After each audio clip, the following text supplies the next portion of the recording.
শুভ সন্ধ্যা।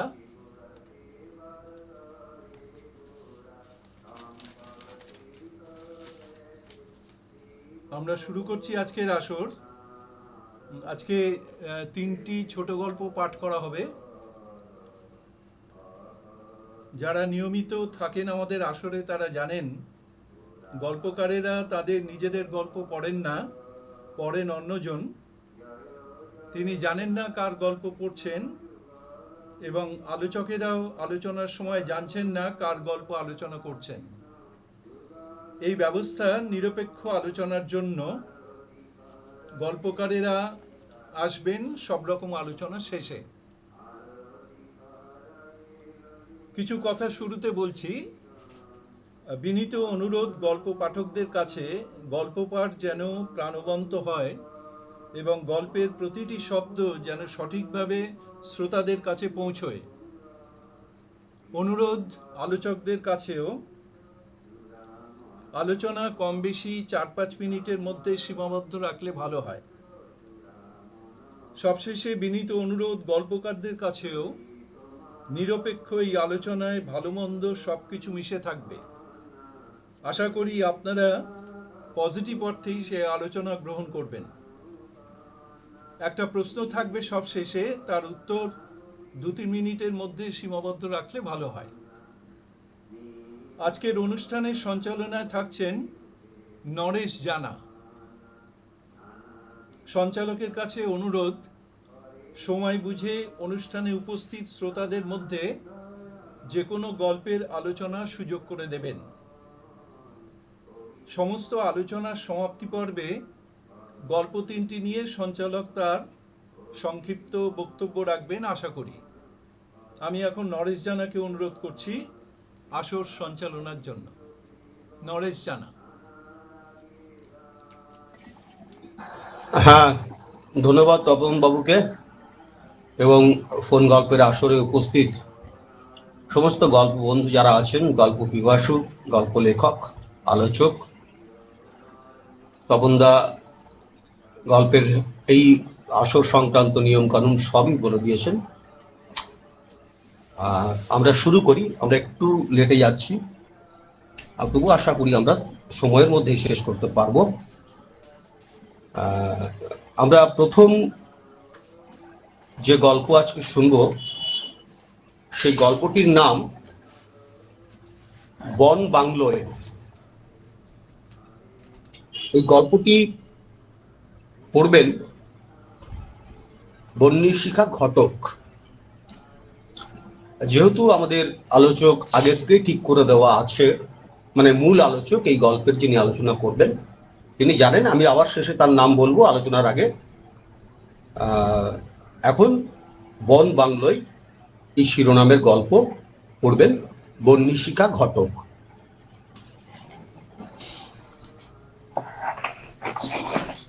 শুভ সন্ধ্যা। Phone গল্পের এই আসরে আমাকে গল্প পাঠ করার সুযোগ দিয়েছেন সম্পাদক মাননীয় তপন রায়চৌধুরী। তাকে ধন্যবাদ দিয়ে শুরু করছি আমার পাঠ। গল্পের নাম বন বাংলোয়। আমার শোনা যাচ্ছে তো কথাগুলো? একদম।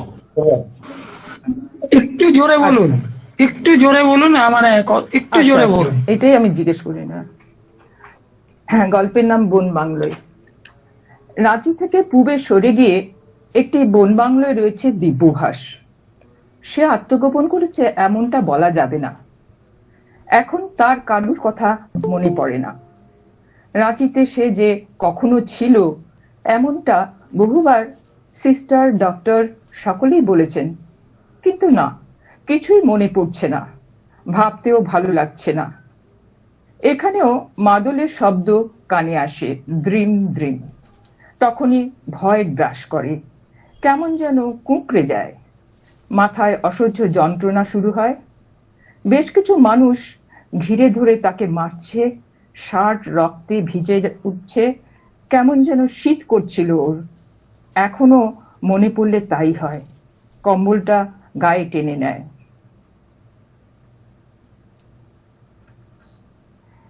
কিছু কিছু শব্দ কানে আসে, শালা দালাল, মেয়েটাকে নষ্ট করলি। কোন মেয়ে? কোনো স্মৃতি নেই ওর, অবয়ব কিছু মনে পড়ে না, শুধু প্রচুর মার খাওয়ার সময় ওদের হিংস্র মুখগুলি আবছায়ার মতন আসে। মাঝখানে ল্যান্ডলাইনে একটা ফোন এসেছিল। মনে পড়লো কিছু? আমায় চিনতে পারছো না? দিব্যভাস অসহায়ের মতন বলে, না। সমবেত কলস্বরে এবার একটু মনে পড়ে মেয়েটির কণ্ঠস্বরও কি ছিল? না, মনে পড়ছে না।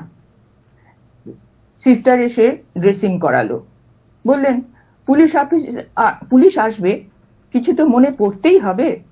দিব্যভাস বলে, এই তো আপনাকে মনে পড়ছে। আমি তো আপনার কেউ নই, ডিউটি করছি, আমাকে মনে পড়লে কি হবে? হাসল দিব্যভাস।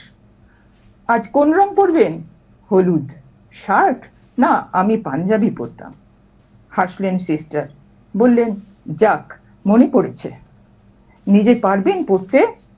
দিব্যভাস বলল, আপনি পড়িয়ে দিলে বেশ হতো। সিস্টার পড়িয়ে দিতে দিতে বললেন, এরকম করলে চলবে? পাজামার দড়িগুলো লাগাতে হবে, হাত কাঁপছে কেন? তারপর কেন জানি দয়া হলো। অপাবৃদ্ধ মুখ, হাসিটা খুব সুন্দর, অথচ এত মারলো কারা, কেন? চা খাবেন? দিব্যভাস বলল, হ্যাঁ। টিপট রয়েছে, ঢেলে নিন। পারবো না মনে হয়। এই আপনার একই গান, পারবো না মনে হয়। দিব্যভাস চায়ে চুমুক দিয়ে বলল, টানা বৃষ্টির পর রোদ উঠল, দেখুন সূর্যটাকে চাঁদের মতো লাগছে, মায়াবী, ভাসতে ভাসতে মেঘের গর্ভে চলে গেল। এসব তো দিব্যি বলছেন, শুধু কোথায় ছিলেন, কারা মারলো, কিছুই মনে পড়ছে না। না, বন বাংলোটা খুব সুন্দর, কি চমৎকার বাগান, কোনো শিশু উদ্যান, তাই না? আপনিও তো শিশু, তাই না? দিব্যভাস বলল, আমি খুব শিশুদের ভালোবাসি, ওরা আমার কাছে প্রথম প্রথম আসতো না, তারপর ভাব হয়ে যেত। এই তো মনে পড়ছে। ব্রেকফাস্ট কি করবেন? আমি খুব বাটার টোস্ট ভালোবাসি। আর আর কি? গতকালই তো খেলেন, মনে করুন। দিব্যভাস গভীর চিন্তায় ডুবে গেল। অনেকগুলি শালিক, ময়না, দোয়েল শাসিতে এসেছে। সিস্টার বললেন, বাসুদেবপুরে অনেক হাতি বের হয়েছে, আমি হাতির পেটে চড়তাম, মনে পড়ছে? বিরক্ত হয়ে দিব্যভাস বলল, না, কিছু মনে পড়ছে না। আমি গেলাম, ব্রেকফাস্ট পাঠিয়ে দিচ্ছি। পুলিশ অফিসার আসবেন, মনে করাবেন, এলোমেলো বলবেন না।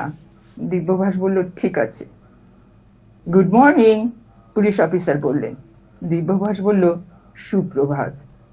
বারে, আপনি তো বাংলা ভাষা ভালোবাসেন, তাই না? দিব্যভাস বলল, হ্যাঁ, আমার বাংলা বলতে ভালো লাগে। কিছু মনে পড়ল? মেঘলা নীলের গায়ে হলুদ মাখামাখি হয়ে রয়েছে। দিব্যভাস বলল, আপনি হলুদ রং ভালোবাসেন? দিব্যভাস বলল, মনে হয়। দুটো শালিক মেটের রং জানলায় এসে বসলো, হলুদ রংটা প্রগাঢ় হলো, একটা চিত্রল বর্ণের সাপ দ্রুত গতিতে চলে গেল। কিছু তার ভাবতে ভালো লাগে না, দেখতে ভালো লাগে। এই দিন, এই রাত, নানা রং, বেশ লাগে। বিকেল হলে শিশুরা আসে পার্কটায়, কেউ আসে না ওর কাছে। দুহাত বাড়িয়ে তাদের ডাকে দিব্যভাস, ওরা পালিয়ে যায়। কেউ কেউ বলে, আসবো না, হেসে গড়িয়ে পড়ে দিব্যভাস। বাংলোর কেয়ারটেকার তখন অবাক হয়ে দেখে দিব্যভাসকে। আপনি কিন্তু অসম্ভব ইনজিওর্ড ছিলেন। কোথায় পেলেন আমায়?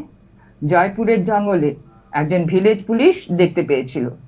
বেঁচে উঠবেন ভাবতে পারিনি, অনেকগুলো স্ট্যাব ছিল শরীরে। দিব্যভাস অবাক হয়ে তাকিয়ে থাকে, কিছু মনে পড়ে না। আপনার বুক পকেটে একটা ছবি ছিল একজন তরুণীর, সুপার ইম্পোজ করে বোঝা গেল ছবিটা রক্তে মাখামাখি হয়েছিল। দিব্যভাস টিপট থেকে চা ঢেলে দিয়ে বললে, চা পান করুন। পুলিশ অফিসার বললেন, আপনার সঙ্গে কথা বললে কেমন একটা মায়া হয়, মনে হয় আপনি খারাপ হতে পারেন না। ছবিটা কাল নিয়ে আসবো, দেখবেন তো? খুব উদাস গলায় দিব্যভাস বলে, দেখব। পুলিশ অফিসার উঠে দাঁড়ালেন, বললেন, আজ আসি। দিব্যভাস সবুজ বাগানটার দিকে তাকিয়ে থাকে। ওটা কি পাখি জানেন? পুলিশ অফিসার বললেন, বুলবুলি। দিব্যভাস বলে, বিদেশি বুলবুলি। বাহ, সব মনে পড়বে। দিব্যভাসের যেন কিছুই মনে করতে ভালো লাগে না। 2, দুপুরে একটা গাড়ি এলো। একজন নামলেন, বললেন, আমি ট্যুরিস্ট গাইড। এই শহরকে গুপ্ত বৃন্দাবন বলে। ভালো মিউজিয়াম আছে, দলমাদল কামান আছে, আছে গুমঘরও। দিব্যভাস বলল, আমার বেডের কাছে একটা বই রয়েছে, মল্লভূম। গাইড হেসে বললেন, পড়েছেন? দিব্যভাস বলল, ইচ্ছে করছে না, ছবি দেখছিলাম। কোথাও যাবেন? আমি বোধহয় নাস্তিক, কখনো মন্দির দেবী এসব মানতাম না। আপনি বললেন তো তাই যেন মনে পড়ল। গাইড বললেন, ইতিহাসও তো রয়েছে, বীর হাম্বীর, রাজা রঘুনাথ সিংহ, লালাবাই, রানী চন্দ্রপ্রভা। আমার কোনো ইতিহাস ভালো লাগছে না। আমার নিজের ইতিহাসও বোধহয় বিবর্ণ, মনে করতে কষ্ট হয়, ভালো লাগে না। তাহলে আর কি করব, ফিরে যাব? নদী আছে? গাইড একটু অবাক হয়ে বলল, আছে। ঝর্ণা? না, নেই, তবে দ্বারকেশ্বর ভালো লাগবে, কাশফুলও আছে। দিব্যভাস বলল, তবে যাব। দিব্যভাস চট করে একটা হলদে রঙের পাঞ্জাবি পরল, খুব তাড়াতাড়ি তৈরি হলো। অনেক দিন পর সময়টা মনে হলো গতি বাড়িয়েছে। দ্বারকেশ্বরের কাছে গেল। কাশফুল শুকিয়ে লাল হয়ে গেছে। ওপার থেকে একটা নৌকো আসছিল। দিব্যভাস বলল, নৌকোটা এপারে আসা অবধি বসবো। বসুন, আমার তাড়া নেই, গাইড বলল। দিব্যভাসের একটা কবিতার লাইন মনে এলো, নদীটিও স্থিরকায়া, বিজনে নিজের সঙ্গে দেখা। ওপার থেকে যারা এলো তারা বোধহয় হাটুরে, কোনো হাটে এসেছে। দিব্যভাস বলল, ওরা কি সব হাটুরে? গাইড বিরক্তি নিয়ে উত্তর দিলেন, আজ পোড়ামাটির হাট রয়েছে, দেখবেন আপনি? দিব্যভাস বলল, যাব। তারপর ওরা পোড়ামাটির হাটে এলো। গাইড দিব্যভাসকে আদিবাসী মেয়েদের নাচের অনুষ্ঠানে নিয়ে এলেন। আবার দ্রিম দ্রিম মাদল বাজছিল, মাথাটা বনবন করে ঘুরছে। দিব্যভাস কোনক্রমে বলল, আমি বনবাংলোয় ফিরে যাব। দিব্যভাসকে বনবাংলোয় নামিয়ে দিয়ে থানায় গেলেন গাইড। বড়বাবু বললেন, কিরে দিলীপ, কোথায় ঘুরলি ওকে নিয়ে? দ্বারকেশ্বর নদী আর পোড়ামাটির হাট। কিছু বলল না, তবে মাদুলের শব্দ শুনে বলল, আমার শরীর খারাপ করছে, বাংলোয় যাব। থানার বড়বাবু বললেন, সবটা মিলে যাচ্ছে, অন্ধকার কেটে এবার সবটা ফর্সা হবে। রাতে খুব ভয় করলো দিব্যভাসের। বাথরুমের আয়নায় সে কি কাউকে দেখলো? ছবিটা আসছে আর যাচ্ছে, কথাগুলোই স্পষ্ট হলো, আমি খালাস করে আসব, তুমি ভয় পেও না, আমি তোমাকে খুব ভালোবাসি। রাতে ঘুম ভেঙে গেল, মাথায় যন্ত্রণা হচ্ছে। বন বাংলোর নীল আলোয় দিব্যভাস ওকে দেখতে পেল। তুমি কখন এলে? খুব মেরেছে ওরা, আমি কিছু বলিনি। আমি জানি তুমি কিছু বলবে না। কবে বিয়ে তোমাদের দাদাবাবু? আমার কিছু মনে পড়ছে না। মনে পড়লে কি করবে? কিছু করব না, তোকে খুঁজবো। মেয়েটি খিলখিল করে হাসলো, বলল, পাবে না আমায়, তবে আমাদের বস্তিটা জ্বালিয়ে দিও না, আমরা খুব গরিব। আমি কি এসব কখনো করেছি? না, কখনো করনি, তবে তোমার বাবা করেছেন, কত বস্তি যে জ্বালিয়ে দিয়েছেন। ওরা বলছিল দিব্যভাসকে ছাড়বো না। সরস্বতী, এই বাবুটা তোকে কি বলেছে? আমি বললাম, কিছু বলেনি। বিয়া করবে বলেছে? না, ও আমাকে বিয়া করবে কেন? তখন শিবু বলল, তোর দেহটা ছুঁয়েছিল? আমি বললাম, না। দিব্যভাস বলল, আমি যদি তোমায় বিয়ে করতাম, কি করতে? বাবু, আমায় তুমি বললে?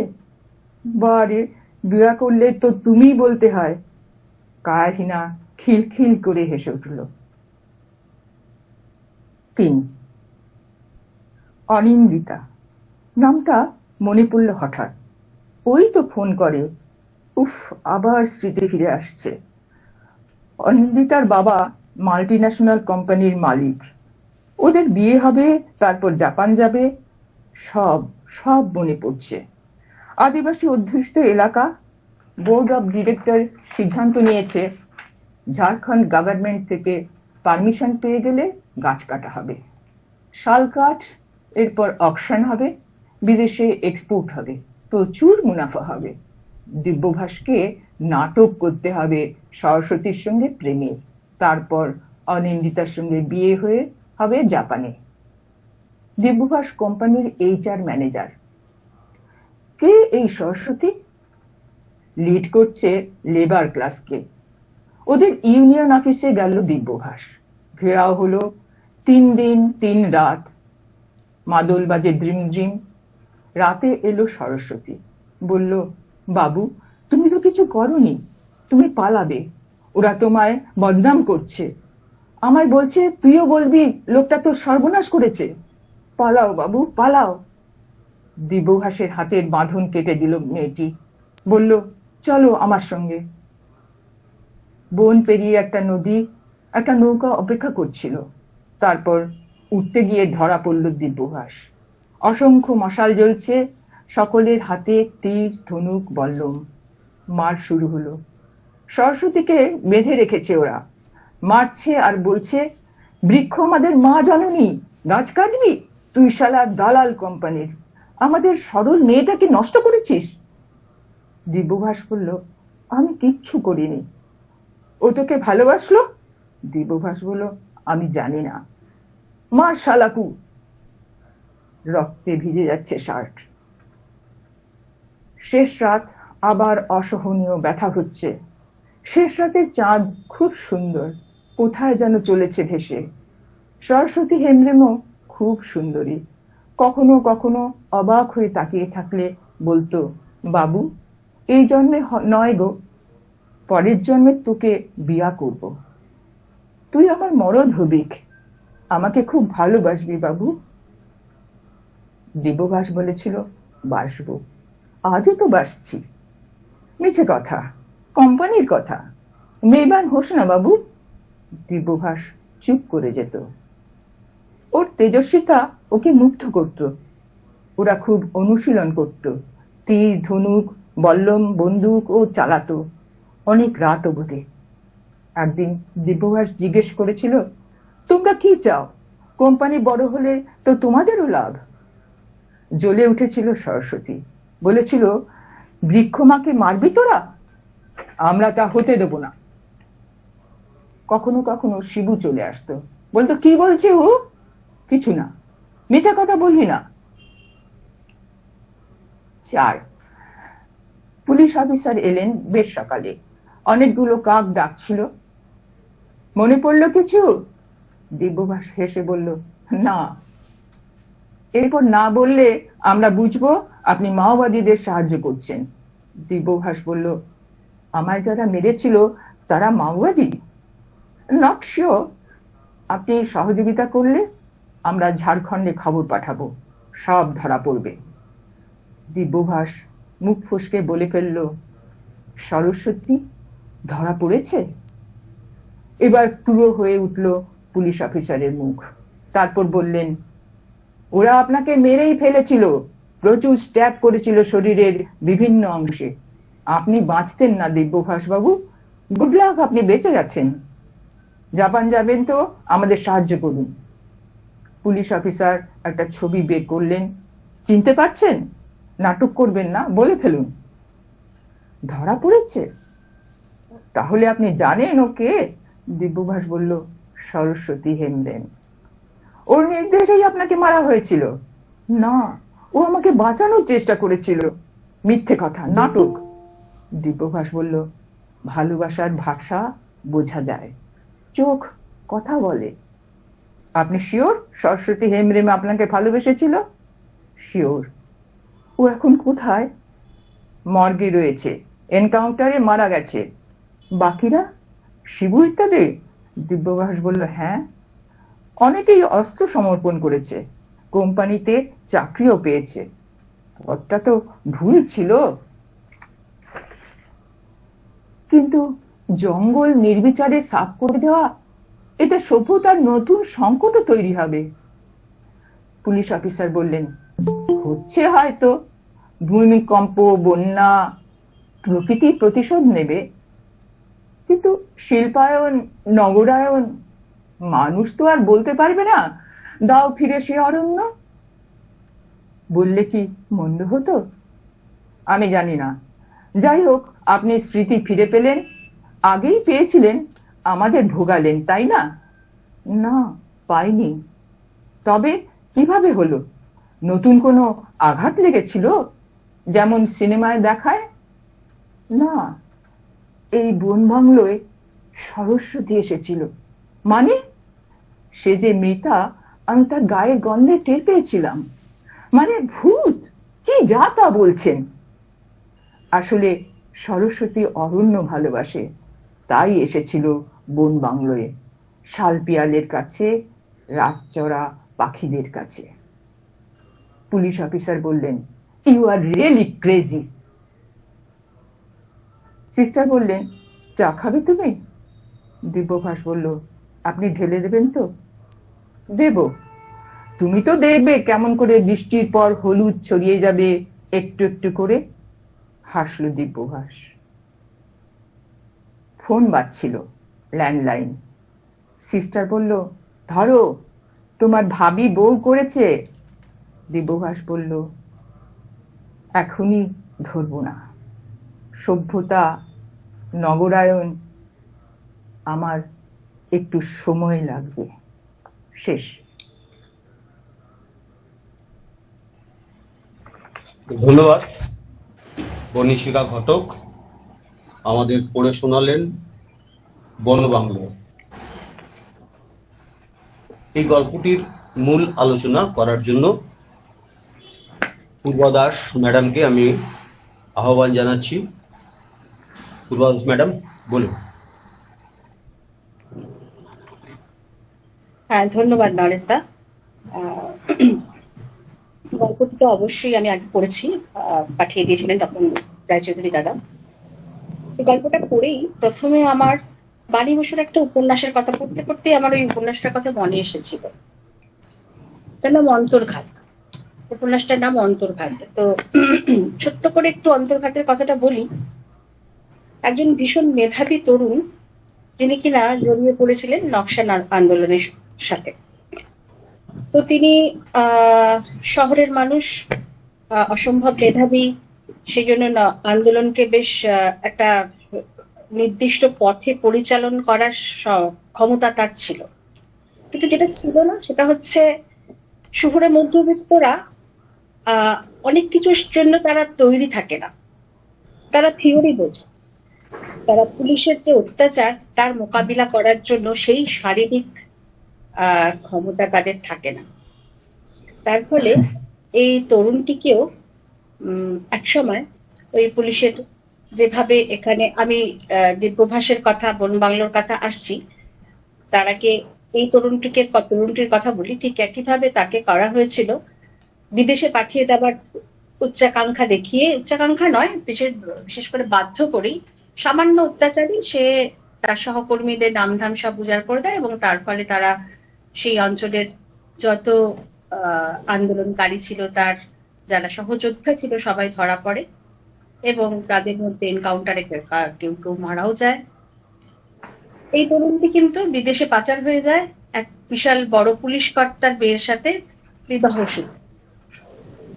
তো আমার এখানে কোথাও এই দিব্যভাসকে যখন আমি দেখছি, জানছি আস্তে আস্তে গল্পটার, বন বাংলোর গল্পের পরত খুলতে খুলতে যখন আমি দিব্যভাসকে জানছি, তখন আমার সেই অন্তর্ঘাতের ওই চরিত্রটিকে মনে পড়ছিল, যে পরিণতি প্রায় একই রকম, অথচ দুজনেই অসম্ভব অনুভূতি প্রবণ, দুজনেই নিশ্চয়ই, ইনি তো মেধাবী ছিলেন, নিশ্চয়ই দিব্যভাসও একই রকম মেধাবী, সেই জন্য অত বড় একটি কর্পোরেট সংস্থার HR ডিপার্টমেন্টের হেড ছিলেন, হেড করে তাকে পাঠানো হয়েছিল একটা মিশনে। এবার আমরা এই গল্পের প্রসঙ্গে আসি। প্রতিটা গল্পেরই আখ্যান কাব্য যেগুলোকে বলে আর কি, কবিতাতে না হলেও প্রত্যেকের গল্পের সবসময় একটা বিষয় থাকবে, বলতে পারি যেন বিষয় দরকার। এখানে বিষয়কে আমি যদি দিব্যভাস ধরি, দিব্যভাসকে ঘিরেই গল্পটা আবর্তিত হয়েছে। দিব্যভাস প্রথমে বোঝা যাচ্ছে যে দিব্যভাসের কিন্তু স্মৃতি নষ্ট হয়েছে। এবার এই স্মৃতি নষ্ট হওয়াটা কি এই যে অচেতন যে তার ভাবটা, সেটা কি কিছুটা ইচ্ছে অচেতনতা? যে জগৎ থেকে যে জগৎটাকে সে পছন্দ করে না, যে জগৎ থেকে সে দূরে থাকতে চায়, সেখান থেকে সে কি ইচ্ছে করে নিজেকে সরিয়ে রাখছে? কারণ তার তো সেভাবে স্মৃতি নষ্ট হয়নি। সে জানে তার পছন্দের রং কি, সে মনে রাখতে পারছে তার পছন্দের রং কি, তার মনে রাখতে পারছে সে কি খেতে ভালোবাসে, তার পছন্দের পোশাক কি। এমনকি সুনীল গঙ্গোপাধ্যায়ের কবিতার লাইনও পর্যন্ত তার মনে আছে। সে পড়তে পারছে, সে লিখতে পারছে, সে সবকিছুকে উপভোগ করতে পারছে।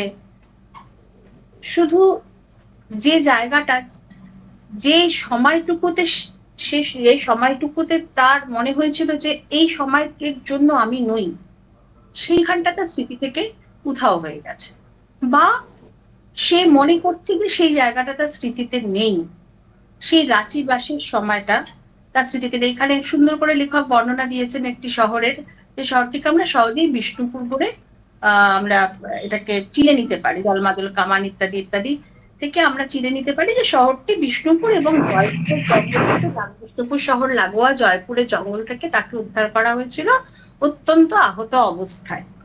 কারণ একটা প্রশ্ন এখানে থেকে যায় লেখকের কাছে, যে রাঁচি শহরে, রাঁচি অঞ্চলে, মানে ওই সংলগ্ন অঞ্চলে যদি তাকে ওইভাবে করা হয়, মানে তার উপর অত্যাচার করে, তাকে মারধর করে, বা যেভাবেই হোক না, কারণ সে এতটা দূর, মানে রাঁচি জয়পুর সে প্রায় 250 কিলোমিটার দূরে, তাকে সেখানে উদ্ধার করা হলো কিভাবে? যদিও এইভাবে ভ্যালিডিটি খোঁজার কোনো মানে হয় না, গল্পের সাহিত্যের এইভাবে ভ্যালিডিটি খোঁজা যায় না, তবুও এখানে একটা ছোট্ট প্রশ্ন থেকে যায়। কারণ গল্পকার কিন্তু অন্য বিষয়গুলোকে খুব বাস্তবতার সাথে আমাদের সামনে তুলে ধরেছেন। এখানটাতে আমার একটু দ্বন্দ্ব, আমার বোঝার ভুল হতেই পারে, পরে হয়তো গল্পকার এটাকে পরিষ্কার করবেন। তো তার কাছে এই যে দিব্যভাসের কাছে এখন এই যে ভুলে যাওয়া বিষয়গুলো, যে জায়গাটাও ভুলে যেতে চাইছে, তার কাছে নার্স, বনমঙ্গলার নার্স তার কাছে আরামদায়ক, তার কাছে সূর্য ওঠা, সূর্য অস্ত, দ্বারকেশ্বর নদী, পোড়ামাটির হাট, এগুলো তার কাছে আনন্দদায়ক, সুখকর। কিন্তু মাদলের আওয়াজটা আসলে তার মধ্যে একটা তিনি বিচলিত হচ্ছেন। কেন বিচলিত হচ্ছেন? কারণ ওই সময় তার সাথে কিছু একটা হয়েছিল। কিন্তু মানুষটা যে প্রচন্ড অনুভূতি প্রবণ, সেটা বোঝা যায় যে তার তার তার মধ্যে যে আস্তে আস্তে তার স্মৃতি রয়েছে। এটা একদম, এটা কখনোই আমরা বলছি, মানে এটা কিন্তু গল্পকার বুঝিয়েছেন যে তার স্মৃতিটা কিন্তু তার রয়েছে অবচেতনে, তার স্মৃতি। সেই সরস্বতী হেমব্রমকে মনে করতে পারছে, শিবুকে মনে করতে পারছে। হ্যাঁ, সেই সময় সরস্বতী যা যা কথাও বলেছিল, তুই তো কিছু করিসনি, অথচ সেখানে হয়তো তার সাথে একটা শারীরিক, দৈহিক, মানসিক সম্পর্ক ছিল, হয়তো দৈহিক সম্পর্ক হয়েছিল, এবং সেটা দুজনের অনুমতি সাপেক্ষেই হয়েছিল। দুজনের মধ্যে একটা সুন্দর সম্পর্ক তৈরি হয়েছিল। সেই অনুভূতি থেকেই কিন্তু সেই সরস্বতী হেমব্রমকে মনে করতে পারছেন দিব্যভাস। এখানে এই গল্পে না দুটো মেরু, একটা মেরুতে রয়েছে হচ্ছে ওই অনিন্দিতার বাবা, কর্পোরেট, একদম যারা কর্পোরেটের মালিক, যারা শুধুমাত্র মুনাফা খোঁজে, অন্য কিছুর দিকে তাদের নজর নেই, তাতে পৃথিবী ধ্বংস হয়ে যাক, পরিবেশ ধ্বংস হয়ে যাক, বাকি মানুষরা যেভাবে খুশি যা কিছু হোক, তাদের লাভটুকু এলেই হলো। আর একদিকে হচ্ছে সরস্বতী হেমব্রম আর শিবুরা, যারা যে কোনো মূল্যে এই পৃথিবীকে বাঁচাবে। এই গাছ ওদের মা, এই প্রকৃতি ওদের মা, তাদের যে কোনো মূল্যে তাকে বাঁচিয়ে রাখবে। এই দুই মেরুর মাঝখানে রয়েছে কিন্তু দিব্যভাস এবং ওই পুলিশ অফিসার, দুজনেরই কিন্তু বিবেক রয়েছে। তারা দুজনেই জানে যে যারা এই কাজগুলো করছে তারা ঠিক করছে না। প্রকৃতি একসময় প্রতিশোধ নেবেই। আমরা জানি প্রকৃতি আজকে এই আমাদের আজকের দিনে দাঁড়িয়ে 40 ডিগ্রি আমাদের পশ্চিমবঙ্গের এর আগে আমরা দেখিনি। 48 ডিগ্রি হয়েছে উত্তরপ্রদেশে, 48 পয়েন্ট সামথিং। তো আমরা দেখিনি প্রকৃতি একসময় প্রতিশোধ নেবেই, তারা জানে। কিন্তু তা সত্ত্বেও তারা যে দাসত্বের শৃঙ্খলে বাঁধা, দিব্যভাসকেও তো চাকরি সুবাদে তাদের কাছে যে তাদের সেখানে কাজ করতে হয়েছে, যে যার জন্য তার গালাগালি জুটেছে, দালাল বলে তাকে অভিহিত করা হয়েছে, তাকে দালাল বলা হয়েছে, মালিকের দালাল। কিন্তু দিব্যভাসের মধ্যে আবার সেই অনুভব আমি খুঁজে পেয়েছি। কারণ হচ্ছে যে সে সেই ওদের ইউনিয়নের কাছে গেছে, তাই যেতে পারতো, নিজেকে বাঁচিয়ে রাখতে পারতো। এতটা বিপজ্জনক ভেবেও সে কিন্তু তাদের কাছে গেছে আবেদন জানাতে, যদিও সেখানে গিয়ে সে ঘেরাও হয়। এবং স্বাভাবিকভাবেই ওরা এই শহুরে শ্রেণীকে, যারা কর্পোরেট থেকে এসেছে, যারা যখন দেখছে যে তারা আক্রান্ত, তারা বিপদগ্রস্ত, তখন তাদেরকে বিশ্বাস করার আর জায়গা থাকে না। সেই অবিশ্বাস থেকেই দিব্যভাসকে ওরা মারধর করে। এবং যাই হোক, শেষ পর্যন্ত দিব্যভাসকে উদ্ধার করা হয়। যাই হোক না কেন, এই আলোচনা আর দীর্ঘতর করব না, গল্পটা সবাই শুনেছেন। তাই একটা কথাই বলা আছে যে শিল্প সাহিত্যের ক্ষেত্রে আমাদের এই পথটা খুব সুগম নয়। আমাদের সকলের একটা দায়িত্ব থাকে। এই দায়িত্ববোধটা পৃথিবীর ওপর, প্রকৃতির ওপর, মানুষের ওপর একটা দায়বদ্ধতা আমাদের সকলের থাকে, গল্পকারদের তো থাকেই। তো এই গল্পে সেই গল্পকার সেই দায়িত্ববোধ থেকেই দিব্যভাসকে লিখেছেন, পুলিশ অফিসারকেও লিখেছেন। দিব্যভাস ওই দুটো মেরুর মাঝখানে পড়ে নিজের যে একটা সাংঘাতিক একটা সুন্দর মন, একটা ভালোবাসার, একটা ভালো কাজ করার যে একটা অত্যন্ত অনুভবী মনকে সে অনেকটা হারিয়ে ফেলেছে। তো সেই জন্য সেই জায়গাটা থেকে সে নিজেকে উইথড্র করেছিল। সে আর অনিন্দিতার ফোন ধরতে চাইছিল না। এটা তার একটা উইথড্রয়াল প্রসেসের মধ্যে দিয়ে সে যাচ্ছিল। এবং শেষ পর্যন্ত এসেও সে বলে যে থাক, এখন ওই নবরায়ণ, ওই অনিন্দিতা, এরা থাক, তার চাইতে বরঞ্চ ওই বনবাংলোর নার্সটিও তার কাছে অনেক উপাদেয়। তার সাথে কথা বলা, তার হাতে ঢালা চা খাওয়া তার কাছে অনেক বেশি উপাদেয়। আগামীতে কি হবে সেটা গল্পকার রেখেছেন। আগামীতে অনেক কিছু সম্ভাবনা রয়েছে। হতে পারে সে জাপানে গিয়ে বিয়ে করবে, হতে পারে সে সেই উইথড্রয়াল জায়গা থেকে সে হয়তো নিজের আদর্শে সে হয়তো শিবুদের সাথে, বা যদি না ইতিমধ্যেই শিবুও প্ররোচনা পেয়ে রাষ্ট্রদ্রোহিতার থেকে বিরত হয়ে সে মিশে গিয়ে থাকে, কর্পোরেটের সাথে মিশে না গিয়ে থাকে, হয়তো ওদের সাথে দিব্যভাসও মিশে যেতে পারে। অথবা সে তার জন্য যে সুনির্দিষ্ট জীবনযাত্রা নির্দিষ্ট করা হয়েছে, জাপানে গিয়ে তার পরবর্তী জীবন শুরু করতে পারে। এটুকুই বলার। গল্পকারকে অশেষ ধন্যবাদ একটা সুন্দর গল্প আমাদের উপহার দেওয়ার জন্য। ধন্যবাদ। ধন্যবাদ পূর্বা। আমি তো অবশ্যই আমার মতো করে এক দুজনকে ডেকে নিতেই পারি, নেব। তার বাইরেও যদি কারো কিছু আলোচনার থাকে, তিনি যদি হাত তুলেন তাহলে আলোচনা করবেন। আমার যে আলোচনা প্রসঙ্গে আপনারা একটু খেয়াল রাখবেন যে একজন আলোচক বা দুজন আলোচক যে আলোচনাটি করে গেছেন তার পুনরাবৃত্তি যেন না হয়, না হলে ভালো হয়। আর সেটা হচ্ছে অন্য কোনো দৃষ্টিভঙ্গি থেকে এই গল্পটাকে আপনি দেখছেন কিনা, একজন গল্পকার হিসাবে, একজন নিবিড় পাঠক হিসাবে। গল্পের ফর্ম, গল্পের কন্টেন্ট, আমরা চাইছি সমস্ত দিকটা নিয়ে আলোচনা হলে ভালো হয়, কারণ এই ধরনের আলোচনা থেকেই আমরা আমাদেরকে আরো সমৃদ্ধ করি। যাই হোক, আমি একটু বলতে চাই। আমি সৌমি বলছি। হ্যাঁ সৌমি, আমি বলছি, আপনি বলুন। হ্যাঁ বলবো। হ্যাঁ সৌমি বলুন। হ্যাঁ, প্রথমেই বলি যে যে কথাটা আলোচক বললেন যে যে কথা আলোচনা হয়ে গেছে সে নিয়ে আলোচনা করা নয়। গল্পটি নিঃসন্দেহে ভালো লেগেছে, যেমন ধীরে ধীরে তার মধ্যে থেকে রহস্য উন্মোচন হয়েছে, সব ভালো লেগেছে। আমি বিনীতভাবেই একটি কথা বলতে চাই, যা আশা করব আমার কথায় কোনো ঔদ্ধত্য প্রকাশ পাবে না। গল্পকারকে আমার একটি বিষয়ে বলার কথা, সেটা হচ্ছে কোনো চরিত্রের নাম এবং সেই সম্পর্কিত যদি বারবার বলা হয়, যেমন সত্যভাষ, যে ছেলের নায়কটির যে নাম আর কি, এই যে দিব্যভাষ।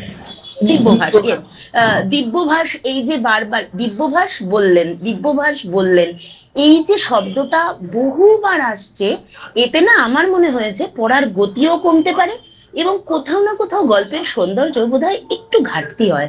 এই ব্যাপারটা যদি একটু লেখক মনে রাখেন, বা যদি আরেকবার পুনর্বিবেচনা করেন, তাহলে বোধহয় খুব ভালো হয়। এই জায়গাটি আমার কানে একটু লেগেছে, সেই কারণে আমি এটি বলতে চাইলাম। ধন্যবাদ, আর কিছু নয়। বেশ বেশ সৌমি, গল্পকার নিশ্চয়ই ব্যাপারটা নিয়ে ভাববেন। সুব্রত দা আছেন, সুব্রত বসু। আমি একটু সুব্রত বসুর কাছে জানতে চাইবো যে আপনার অনুভূতি এই গল্পটা নিয়ে, আপনার কি মনে হয়?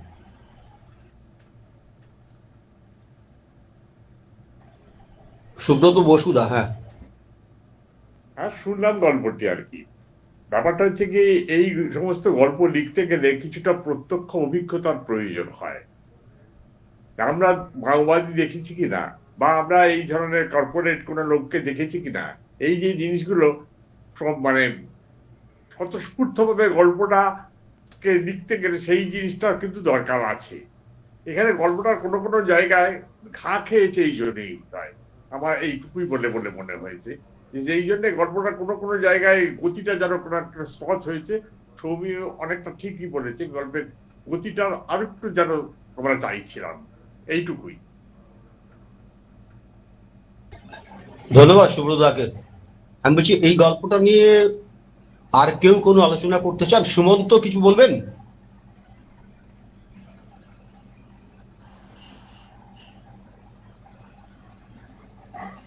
সুমন্ত, আপনি কিছু বলবেন?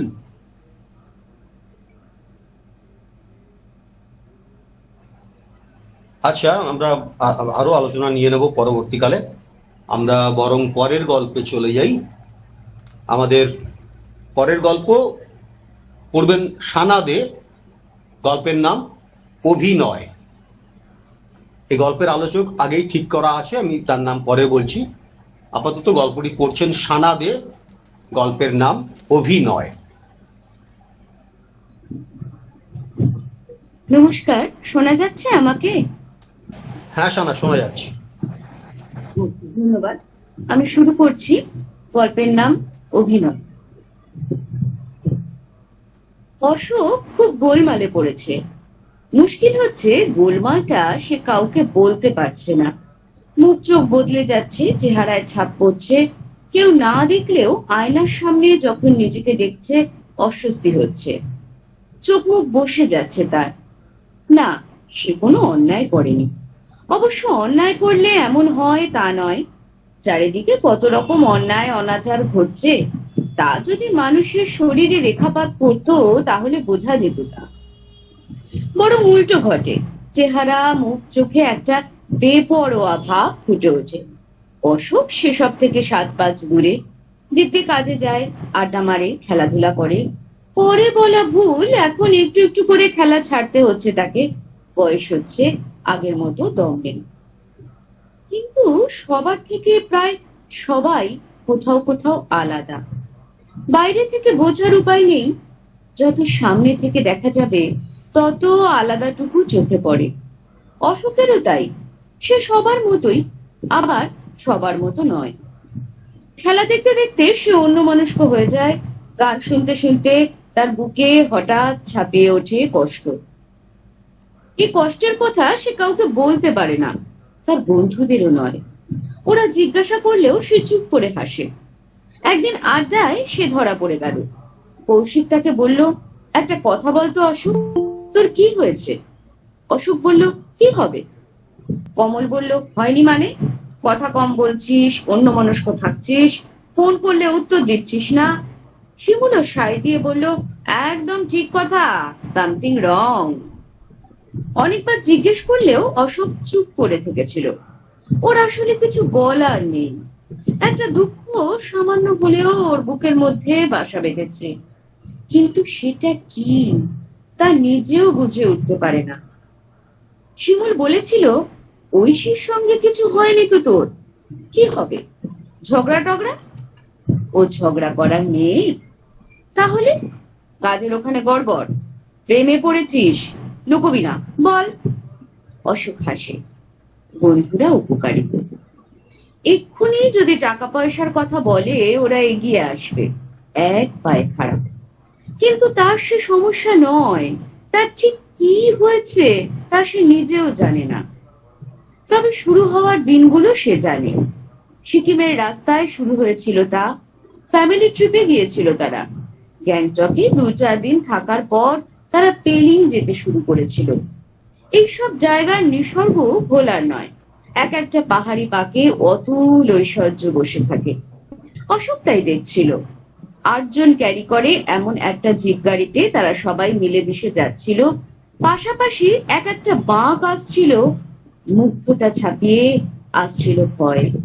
কি ভয়ঙ্কর গাড়ি চালাচ্ছে নেপালি ছেলেটা! মুহূর্তে মুহূর্তে মনে হচ্ছে খাদে বিলীন হয়ে যাবে তারা। তারা নয়, সেই প্রথম অশোক উপলব্ধি করেছিল সে বাঁচবে তো। সেই প্রথম তার মাথা থেকে উবে গিয়েছিল ঐশীর কথা, 5 বছরের ছোট তিতানের কথা। পরে এই কথা ভেবে অপরাধ বোধে সে কুঁকড়ে গিয়েছিল। নিজের কথা ছাড়া কেন সে অন্যদের কথা ভাবলো না? ঐশী অবশ্য অনেকদিনই তাকে অনুযোগ করে সে নাকি অন্যদের মতো নয়। অশোক বলে, আমি কেমন? লোকে কেমন ফ্যামিলি নিয়ে মেতে থাকে, তোমার যেন সার থাকে না। আমি না হয় বাদ গেলাম, তোমার ছেলেকে নিয়েও হেলদোল দেখি না। কি বলছো? কে ওকে স্কুলে পৌঁছে দেয়, আনে কে? সে তো কর্তব্য, করতে হয় বলে করো, কিন্তু অন্যেরা তো দেখি ছেলে মেয়েকে নিয়ে অস্থির। আমার আদিক্ষেতা ভালো লাগে না। তোমাকে বলেছি আমি তা পারি না। আমি কৌশিক বা শিমুল নই। নও তো জানি, তুমি ঠিক কি তাই তো বুঝি না। অশোক নিজেও জানে কি তা। ঐশীর অনুযোগে অল্প কিছু সত্য থাকলেও মাথা খারাপ করার পক্ষে যথেষ্ট। এটা ঠিক, সে ঠিকঠাক বাবা হয়নি, এমনকি ঠিকঠাক স্বামীও হয়নি। অর্থ সচ্ছলতা ছাড়াও আরো কিছু যেন থাকে, তা ভিতর থেকে উপচে ওঠে না। অথচ ঐশীর সঙ্গে তার প্রেমের সম্পর্ক কলেজ থেকে পর্ব শুরু হয়ে বিয়েতে থিতু হয়েছে। কিন্তু বয়সকালীন প্রেম কোথায় দিকভ্রান্ত হয়ে গেল তার ঠিক মনে আসে না। ঐশী অসুস্থ হলে প্রথমেই তাকে ভাবতে হয় কোন ডাক্তারের কাছে যাবে। গোপনে বিরক্তি তাকে ছুঁয়ে যায়। ওষুধ কেনার সময় অন্য কাস্টমারদের দিকে তাকায়, তাদের মুখেও কি এক বিরক্তির ছায়া লেগে আছে? তারা সবাই কি তার মতো নির্লিপ্ত? অবচেতনে কি অন্য আকাঙ্ক্ষা লেগে আছে তাদেরও? নাকি এরা সত্যি উদ্বিগ্ন, সত্যি এক দৌড়ে ফিরে গিয়ে প্রিয়জনকে ওষুধ দিবে? মুখগুলো জরিপ করে অশোক। সে খুঁজতে চায় কোথাও অভিনয় আছে কিনা। অভিনয় ছাড়া আর কি? সকাল থেকে শুরু হয়ে যায় তা। অশোক জানে এ কাজগুলো করতে হবে, এ জিনিসগুলো আনতে হবে, অফিস যেতে হবে, সেখানেও একদল মানুষের সঙ্গে অভিনয় করতে হবে। যে যা নয় তাকে হাসি মুখে মাথা নাড়িয়ে তাই দেখাতে হবে। প্রায় সব মানুষই তাই করে, তাই সে শুনে এসেছে। আগে জানলেও বিশ্বাসের ভিত মজবুত ছিল না। বিশ্বাস আরো প্রবল হলো মা মারা যাবার পর। মা মারা গেছিল এক নার্সিং হোমে 4-5 দিন ভোগান্তির পর। বেঁচে থাকা পর্যন্ত অশোক মাকে নিয়ে আলাদা করে কিছু ভাবেনি। মায়ের যা কাজ মা তা করবেন। এক রাতে তার বাড়ি ফিরতে দেরি হচ্ছিল। মা অপেক্ষা করছিল গ্রিল ঘেরা বারান্দায়। গ্রিলে মুখ লাগিয়ে মা চেয়েছিল বাইরে। নিদ্রাহারা চোখ পলকের জন্য জুড়ে গিয়েছিল। মায়ের থুতনি হঠাৎ নেমে গিয়ে চক্কর খেয়েছিল, ফিনকি দিয়ে রক্ত বেরিয়ে এসেছিল তখন। কিন্তু যেদিন মা মারা গেল এক টুকরো আবেগ অশোক খুঁজে পেল না। মা রাতে মারা গিয়েছিল, অশোক তখন আর যায়নি। সে ঘুমিয়ে ফ্রেশ হয়ে সকালে পৌঁছেছিল। ইদানিং সেগুলোই ফিরে আসছে অশোকের। ভালোবাসার শব্দটা নিয়ে সে নাড়াচাড়া করে, কিন্তু কোনো রিফ্লেকশন হয় না। সে যদি পারত, সংসারে ডুবে যেত। কেন পারছে না সে? ওদের কোনো দোষ নেই অশোক ভাবে, কিন্তু সে সামলাতে পারে না। লালিত্য কমে যাচ্ছে অশোকের। ঐশী জিজ্ঞেস করলে সে হাসে। কখনো সে বলে, আমি তোমাদের ভালোবাসি না ঐশী। কি বলছো তুমি? হ্যাঁ, সত্যি কথা। ভালোবাসতে চাই, কিন্তু পারি না। বড্ড বিরক্ত লাগে। গায়ে গায়ে এসে বসলে হাঁপ ধরে যায়। ঐশী উদ্বিগ্ন হয়, একটু চোখ ছলছল করে, কিছুটা অনুমান করে ও একটা অপরাধ বোধে ভুগছে অশোক। সে এমন ছিল না। ঐশী বলে, ধুর, কি সব অবান্তর কথা বলে তুমি। তাহলে কেন মাকে দেখার জন্য সেদিন হসপিটালে যায়নি? কেন পেলিং এ তিতানের কথা মনে পড়েনি? ঐশী বলে, ও মনে হয় আমার কেটে গেলে কি তোমার লাগে? তুমি একটা আলাদা মানুষ, একটা মুহূর্ত দিয়ে কি বিচার করলে চলে? ভেবে দেখো, মাকে কি তুমি কোনোদিনও যত্ন করনি, নাকি তিতানের কথা ভাবনি? ঐশী ঠিক বলেছে। তবু অশোকের মনে হয় সেগুলোও বোধহয় অভিনয়। সে শুধু নয়, চারপাশের সবাই তাই করছে, কিন্তু সে আর এই অভিনয়টা নিতে পারছে না। নিজের ছেলে, নিজের বউ, তাই নিয়ে সম্বৎসরে আনন্দে বেঁচে থাকাটা একটা ভরম, একটা ভণ্ডামি। ওদের সুখ্যাতি, ওদের প্রশংসা যারাই করে, তা আসলে একরকম স্ট্যাটাস। দেখো, আমার ছেলে গাইছে, নাচছে, ভেবে দেখ, তাতে তোর কি? কিছু না। তুই ছেলে বউ দেখাস কেন রে? নিজেকে দেখ। অনেক রকমই ভাবে অশোক। মনের ভেতর গিটগুলো খুঁজতে চায়, কিন্তু আরো জড়িয়ে যায়। তার ভালো লাগছে না, অথচ সে কেন এত অভিনয় করবে? কদিন পর আবার হঠাৎ বন্ধুরা এলো। অশোক বুঝতে পারল এর পেছনে ঐশী আছে। সেই ওদের খবর দিয়েছে। খবর দেওয়ার কারণ আছে, সে ডাক্তার দেখাবে না কেন? ওর শরীর দুর্বল, তবুও তার একই কথা। সে বলে, আমি জানি ঐশী, তুমিও অভিনয় করছো, তুমিও বিরক্তির এক শেষ। শুনে ঐশী কাঁদতে বাকি রেখেছিল। তাই বোধহয় বন্ধুদের আশা। অশোক এবার কোনো বাধা মানবে না। সে ঠিক করে রেখেছে, আমি মরলে বাঁচলে কার কি এসে যায়। শিমুল কৌশিকদের কথা কবার চিন্তা করে সে? সামনে শুধু দুঃখ দেখায়। তার মতোই তো অন্যেরা। আসতে হয় বলে আশা, সামাজিকতা দেখানো। অশোক চেপে থাকলো না। সে বলে ফেললো গড়গড় করে, বন্ধুরা সকলে স্তম্ভিত। তারপর ওরা হঠাৎ হাসতে শুরু করলো। সে কি উন্মত্ত হাসি! নাটক করার ঢঙে শিমুল বলল, এ কথাটা তুই কেন? আমরা সবাই ভাবি। ঠিক কথা, আমরা সকলেই অভিনয় করছি, ভালোবাসার অভিনয়। আর পোষাচ্ছে না আমার। ঠিক আছে, এবার থেকে কেউ আসবো না। ঐশীও বাপের বাড়ি চলে যাবে। কাল থেকে তাই হবে, একা থাক তুই। বন্ধুরা পারেও, যা কথা তাই কাজ। অশোক দেখলো কোন এক ম্যাজিকের মতো ঐশী তিতান বাড়িতে নেই। একদম ফাঁকা সংসার। অশোক সারাদিন ঘুমিয়ে কাটালো, নিজের মতো রান্না করলো, তারপর ঘুমাতে গেল। একদিন, দুদিন, একটা আনন্দের ঢেউ, একটা তৃপ্তি। অশোক বুঝছে এমন জীবনটা তার বাকি ছিল। হোম সার্ভিসে খেয়ে নিয়েছে, অফিস থেকে ছুটি নিয়ে বসে আছে। আরো কটা দিন কাটলো। সে ভালো আছে। ভালো আছে কি? তবু তার চেহারা ভালো হয় না কেন?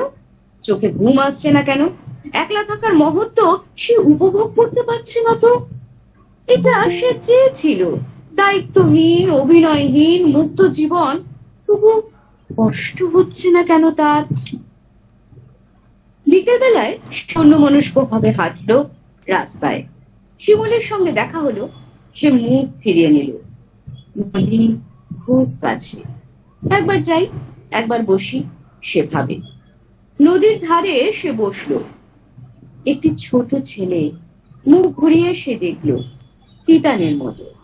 ওর মা একজনের সঙ্গে গল্প করছে। অশোক ঠোঁট উল্টালো। না হে, সে অত সামাজিক নয়, সে ডাকবে না কাউকে। মুখ ফিরিয়ে অন্যদিকে চেয়ে রইল। ছেলেটা এগিয়ে যাচ্ছে নদীর দিকে। অশোক বিরক্ত হয়। ভালোবাসা, কর্তব্য সব তার কাছে অভিনয়। এখন সে যদি উঠে দাঁড়ায়, অভিনয় হবে তা। কেলিং এর রাস্তায় তিতানের অ্যাক্সিডেন্ট হতো, সে তা ভাবেনি। এখন তা ভাববে কেন সে? প্রাণপণে সে চোখ অন্যদিকে ঘোরায়, উঠে পায়চারি করতে শুরু করে দেয়। না দেখার ভান করে, উল্টে হাঁটা শুরু করে সে। যাক, সে অভিনয় করতে পারবে না। তার ভিতর কিছু জাগছে না। তার চেয়ে আবার মুক্ত জীবনের দিকে হাঁটা দেবে সে। ছেলেটা এক ধাপ নিচে নেমে গেছে। অশোক মাথা ঘুরিয়ে দেখলো ওর মা পরিচিত জনের সঙ্গে গল্প করে যাচ্ছে। অশোক বিরক্তির চোখে তাকালো। নিজের প্রতিজ্ঞা সে নিজেই রাখতে পারছে না। পা দুটো অস্থির হয়ে উঠছে। ছেলেটা আর এক পা নামতেই হঠাৎ করে পিছলে গেল। অশোক আর দাঁড়ালো না, দৌড়ালো। ঘাটে আরো কজন লোক চলে এসেছে। অশোকের প্যান্ট ভিজে গেছে। ছেলেটাকে দু হাতে কবজা করে তুলে ধরেছে ডাঙায়। ছেলেটার মা দৌড়ে এসেছে। অশোক আগুন চোখে তাকিয়ে বলতে শুরু করে, মা হয়েছেন?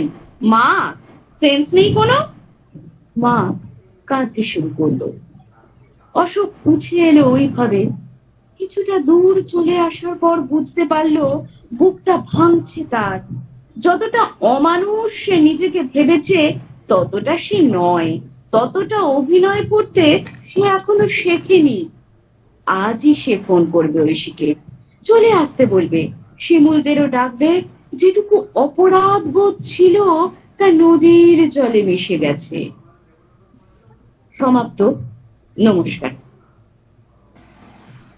ধন্যবাদ সৌমিকে, অসাধারণ পড়লেন,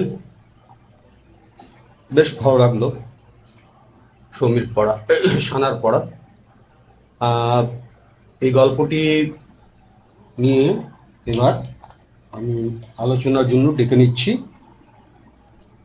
সুব্রত ভৌমিককে। সুব্রত দা, আপনি এটা নিয়ে আলোকপাত করুন। গল্পটা তো সানা দে বললো, সৌমি তো নয়। আমি সানা বলেছি। নরেশ? সানা, হ্যাঁ, না, সৌমি বলেছেন আপনি, সৌমি। আমি পরে সানা বলেছি। আচ্ছা, নমস্কার, আমাকে শোনা যাচ্ছে? হ্যাঁ, শোনা যাচ্ছে সুব্রত, শোনা যাচ্ছে। ধন্যবাদ।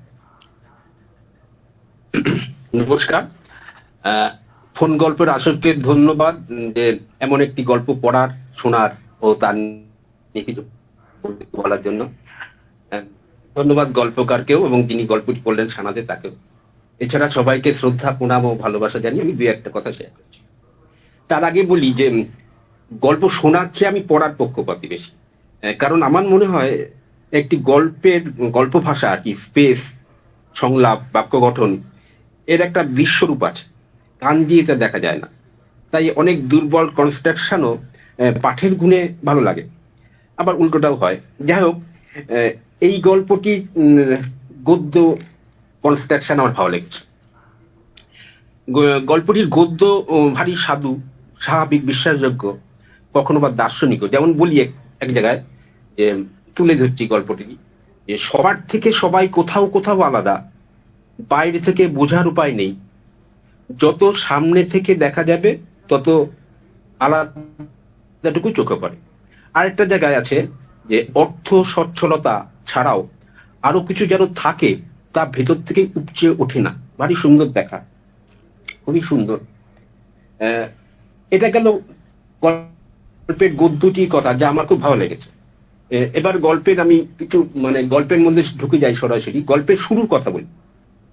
আমরা দেখেছি যে বিমলকর, প্রেমের মিত্র কিংবা শীর্ষেন্দু, ননিনী বেরাও, এই সমস্ত বিশিষ্ট সাহিত্যিকদের গল্পের শুরুর লাইনটা তাদের কাছে খুব এরা খুব খুঁতখুঁতে ছিলেন প্রথম শুরুর লাইনটা নিয়ে, এবং এটা তাদেরকে খুব গুরুত্ব পেত। এমনও হয়েছে যে এর জন্য এক দিন অপেক্ষাও করেছে। উল্লেখযোগ্য যে আলোচ্য গল্পটির প্রবেশক বাক্যটিও কিন্তু খুব সার্থক বলে মনে হয়েছে আমার। শুরু হয়েছে এভাবে যে অশোক খুব গোলমালে পড়েছে। মুশকিল হচ্ছে গোলমালটা কারুকে শব্দটা যাও, কারুকে বলতে পারছে না। কি চমৎকার শুরু! আমার তাই মনে হলো যে পাঠক নড়ে চড়ে বসেন, যেন একটা হাতছানি আছে এই শুরুটাতে। পাঠককে টেনে নেয়, জানতে চায় যে কি এই গোলমাল। তো এইভাবে আমি গল্পে প্রবেশ করলাম। এখন গল্পটা কি আছে, বিষয় কি? গল্পটির বিষয়ে আমার মনে হলো যে এই গোলমালটি গল্পের উপযোগ্য বিষয়। যে কি গোলমাল? আমার মনে হয় যে একটা গল্প বিরোধ থেকে জন্মায়। এই গল্পটিও একটি বিরোধী অনুভব থেকেই জন্মেছে। আমরা দেখতে পাচ্ছি যে গল্পের যে মূল চরিত্র অশোক ক্রমশ বিচ্ছিন্ন হয়ে পড়ছে তার পরিবারের থেকে, চারপাশ থেকে, বন্ধুবর্গ থেকে। সে হঠাৎই ঘরের এবং বাইরের সম্পর্কগুলোকে সন্দেহ করছে। তার হঠাৎ মনে হচ্ছে যে সে বা অন্যরা যখন তার কাছে আসছে তখন আসলে আসছে না, আসার অভিনয় করছে, বা যখন ভালোবাসছে আসলে আসছে না, বাসার অভিনয় করছে। এর থেকে সে মুক্তি চায়, একটা সত্যি মুক্ত জীবন চায়। বন্ধুরা এটাকে রোগ ভাবতে পারে, কিন্তু এই রোগটি তো অবশ্যই স্বাস্থ্যকর। এইখানেই গল্পটি ইউনিক আর কি, এই ভাবনাতে। গল্পের এই ভাবনার বিষয়টা নিঃসন্দেহে খুব সুন্দর। অর্থাৎ এই ভাবনাটি কিন্তু মানে আমাকে খুব নাড়িয়েছে আর কি, এবং আধুনিকও বটে। হতেই পারে এরকম একটি বিচ্ছিন্ন মানুষ যে একটা সত্যি সন্ধানে যেতে চাইছে, এবং এর জন্য অবশ্যই বিবেক দংশন লাগে। এবার আমি যাই হচ্ছে গল্পের শিরোনামে। গল্পের শিরোনাম হচ্ছে অভিনয়। এই শিরোনামটি আমার ঠিক যথার্থ লাগেনি। কারণ হচ্ছে অশোক তো কোথাও অভিনয় দেখায়নি। অর্থাৎ সে শুধু বন্ধুদের, যদি এরকম হতো যে সে খুব বন্ধুদের কাছে মিথ্যে গলা জড়িয়ে ধরেছে, আনন্দ করেছে, কিংবা ছেলে বউকে মিষ্টি মিষ্টি কথা বলেছে, না, এরকম আমরা দেখতে পেলাম না। বরং সে স্ত্রীকে সরাসরি বলেছে যে আমি তোমাদের ভালোবাসি না, ঐশী। তাহলে অভিনয়টা কোথায় করেছে, যার জন্য সে মানে আক্রান্ত হচ্ছে? ফলে যদি এই অভিনয়টাই আমার মনে হয় দরকার ছিল, যে সে মিথ্যে একটা ভালোবাসা, মিথ্যে একটা কাছে যাওয়াটা দেখাচ্ছে, যেটা আড়ালে গেলে তাকে দংশাচ্ছে, তাহলে কিন্তু অভিনয় শিরোনামটি আরো বেশি সার্থক হতো বলে আমার মনে হয়েছিল। যাই হোক, গল্পের চরিত্র আমরা পাই, কতগুলো চরিত্র, এবং সংলাপ পাই। সংলাপ আমার খুব ভালো লেগেছে। সংলাপ একটা কি বলবো, একটা রক্তধারার মতো একটা গল্পের প্রাণ প্রতিষ্ঠা করে। চরিত্র আমরা পেয়েছি, বন্ধুদের চরিত্রগুলো সুন্দর। তবে ঐশীকে আমার মাঝে মাঝে মানে কোথাও অস্বাভাবিক লেগেছে। এই কারণেই লেগেছে, ধরি একটা পাহাড়ি রাস্তায় যখন গেছে, তখন সে বাঘগুলোতে যখন যাচ্ছে, খাদে পড়ে যাওয়ার একটা ভয় তার মধ্যে চালালো। এবং এক্ষেত্রে দেখা গেল যে শুধু নিজের মৃত্যু ভয়টাই পেল, সঙ্গে স্ত্রী বা সন্তানেরটা পেল না। এটা কি হয়? এটা আমরা বলতে গেলে তারিণী মাঝি চলে আসে তারাশঙ্করে, যেখানে তার প্রিয়তমা স্ত্রীকে সে জলে ডুবে যাওয়ার অবস্থায় আস্তে আস্তে তার হাত ধরে তার গলায় চলে গেছিল, এবং সে মুক্তির স্বাদ পেয়েছিল। সেটা কিন্তু আলাদা, অস্তিত্বের সংকটের জায়গায় এসেছিল, তার নিজেকে বাঁচাতে হলো ওকে মেরে। এখানে কিন্তু সে কল্পনায় ঢুকেছে, কল্পনার মধ্যে থেকেই তার স্ত্রী এবং তার সন্তানকে সরিয়ে দিল। এটা তো খুবই অস্বাভাবিক মনে হয়। যদি আমি মেনে নিই, তাও যদি মেনে নিই যে হতে পারে নিয়ে তার সন্তানটির কথাও তার মাথায় এলো না, এরকম জায়গাতে যদি মেনেই নিই, তাহলেও তো পরে যখন এটা স্বীকার করলো, তখন তো স্ত্রীর ফোনা তোলার কথা, রেগে যাওয়ার কথা। স্ত্রীর মধুর বাক্য এখানে কি সম্ভব? এটা আমার মনে হয়েছে আর কি। যাই হোক, এটাও। আর এছাড়া এই যে তার এই ভাবনাটা এলো যে আমি যেন অভিনয়ই করছি, তা এই অভিনয় করছি যখন, এটা তো একটা মানে তাকে যখন তাকে শরীর নষ্ট করে দিচ্ছে, তার মধ্যে একটা আগুন আছে, আঁচ আছে।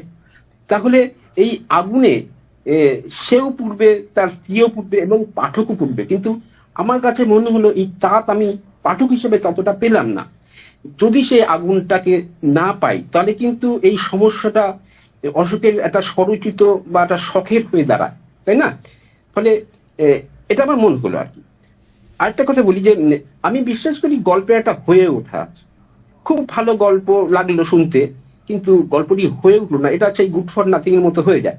তো এই গল্পটি এত সুন্দর কনস্ট্রাকশন, এত দারুণ তার দেখা বিষয়, কিন্তু আমি আরো যেন বেশি নাড়া খাওয়ার উচিত ছিল, কিন্তু কেন হলাম না ভাবতে গিয়ে আমার মনে হলো যে গল্পটির বোধহয় একটা গল্পযাত্রা থাকলে ভালো হতো, কিংবা আরেকটু একমুখী গল্পযাত্রাটা হয়তো নেই, কিংবা গল্পটি ঠিকানাহীন ভাবে, মানে সেই এমনি এমনি কোনো দলছুট মানুষ যেমন সাইকেল চালাবার মতো আর কি, এটা হতে পারে। কিংবা আরেকটা হচ্ছে যে আগুনটি ভাবনাতে ছিল, সেই আগুনের কথা আমরা বারবার গল্পে শুনেছি, কিন্তু আগুন তো দেখাতে হয় আর কি, আগুন শুধু আগুনের কথা তো বললে হবে না, আগুন তো জ্বালাতে হবে। সেইটা যদি হতো তবে মনে হয় আমার আরো বেশি আমার ঝাঁকুনি খেতাম। যাই হোক, শেষে আর বলি যে এইভাবেই শেষ করি যে গল্পের শেষ ঘটনার যেটা, এই ঘটনাটাই কিন্তু আমি আলোড়িত হয়ে গেলাম। এই প্রথমেই হলাম গল্প করতে করতে, যখন একটা বাচ্চা ছেলে মায়ের অলক্ষ্যে জলে নেমে যাচ্ছে এবং অশোক যে নিজেকে মনে করে সে আবেগহীন কিংবা ভালোবাসাহীন, তাকে বাঁচাবার কথা না, এবং সে নিজেকেও নিজে সেটাই বলছে, কিন্তু সেসব দিকে পারলো না, নিজের কাছে নিজে হেরে গেল। সেদিকেই বাচ্চাকে সে বাঁচালো, এবং তারপর মায়ের কে যে সংলাপটি বললো যে রেগে গেল, যে অশোক যে ডাকে না, সে রেগে গেল যে মা কেন এত উদাসীন বা পাশের মহিলার সঙ্গে গল্প করছিল তার জন্য। এই জায়গাটা কিন্তু সত্যিই নাড়িয়ে দিয়েছে। এবং আমার মনে হয় যে গল্পের যদি একটা গোল থাকে, এই গল্প এই জায়গাটা পেয়ে গেল, সাথে সাথে পেয়ে গেল। তারপরে স্টেপে যে এসছে, এবং তারপরে যে চোখে জল এসছে, এবং সেখানে অশোকেরও চোখে জল আসার কথা, কারণ সে যেন নিজেকে আবিষ্কার করলো, এরকম জায়গাতে গল্পটা এসে গেল। তারপরে যখন বলছে যে আমি এবার স্ত্রী সন্তানকে নিয়ে আসবো, বন্ধুদের সঙ্গে ভালো করে, এইটা যে আমার মনে হচ্ছে যেন হয় না। এটা একটা কি বলবো, জাজমেন্টাল স্টেটমেন্টের মতো লাগছে আর কি, আমার মনে হলো আর কি। কারণ একটা ঢিল যখন ছোড়া যায় উপরে, সেটা একটা সময় পরে এবার নামতে থাকে, তাহলে সেই জায়গাটাই আমার মনে হচ্ছে। ওভারঅল আমার গল্পটা তো খুবই ভালো লেগেছে। ধন্যবাদ, এইটুকুই বললাম। ধন্যবাদ। সুব্রত বাবু আলোচনা করলেন, অনেকখানি আলোচনা তিনি করেছেন। আমি আবারও বলছি যে এই পরিসরে এর বাইরে থেকে যদি আমরা কে কিভাবে গল্পটাকে দেখতে পেরেছি সেটা নিয়ে যদি আরো কিছু আলোচনা আমরা পাই, কেউ ইচ্ছুক থাকলে অবশ্যই হাত তুলবেন।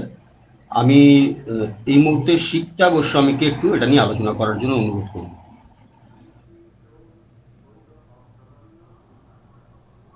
হ্যাঁ, ধন্যবাদ আমাকে ডাকার জন্য। গল্পটা আমি যতটা শুনলাম, গল্পটা লেখাটা খুবই ভালো লেগেছে, ভাষার ইয়েটা খুব ভালো, কিন্তু ওই আমি সুব্রত বাবুর সঙ্গে একমত যে শেষের দিকটা ঠিক যেন মেলাতে পারলাম না, ঠিক নিতে পারলাম না। আর এমনি এই যে মানসিক একটা ব্যাপার এখানে ফুটিয়ে তোলা হয়েছে, এই ছবিটাও আমার কাছে কিরকম একটু অস্পষ্ট লেগেছে। ঠিক এতটা কি এরকম হয়, এই অস্পষ্ট ছবি আমার কাছে ধরা পড়েছে। তো বাকিটা আমি তো সুব্রত বাবুর সঙ্গে একমতই, উনি যা বলেছেন তার সঙ্গে আমি সহমত পোষণ করছি। ব্যাস এটুকু।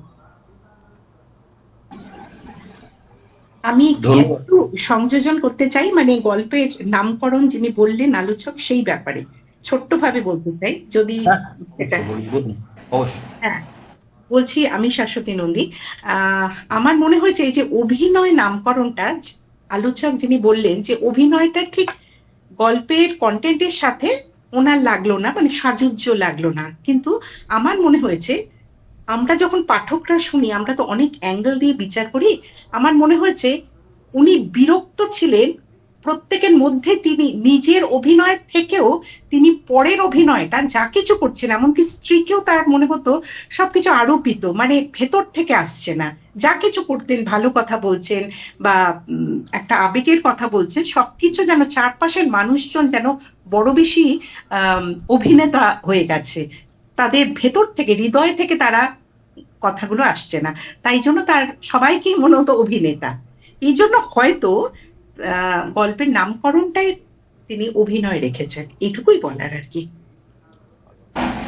বেশ, ধন্যবাদ শাশ্বতী। সমীরণ বাবু কিছু বলবেন গল্পটা নিয়ে একটু?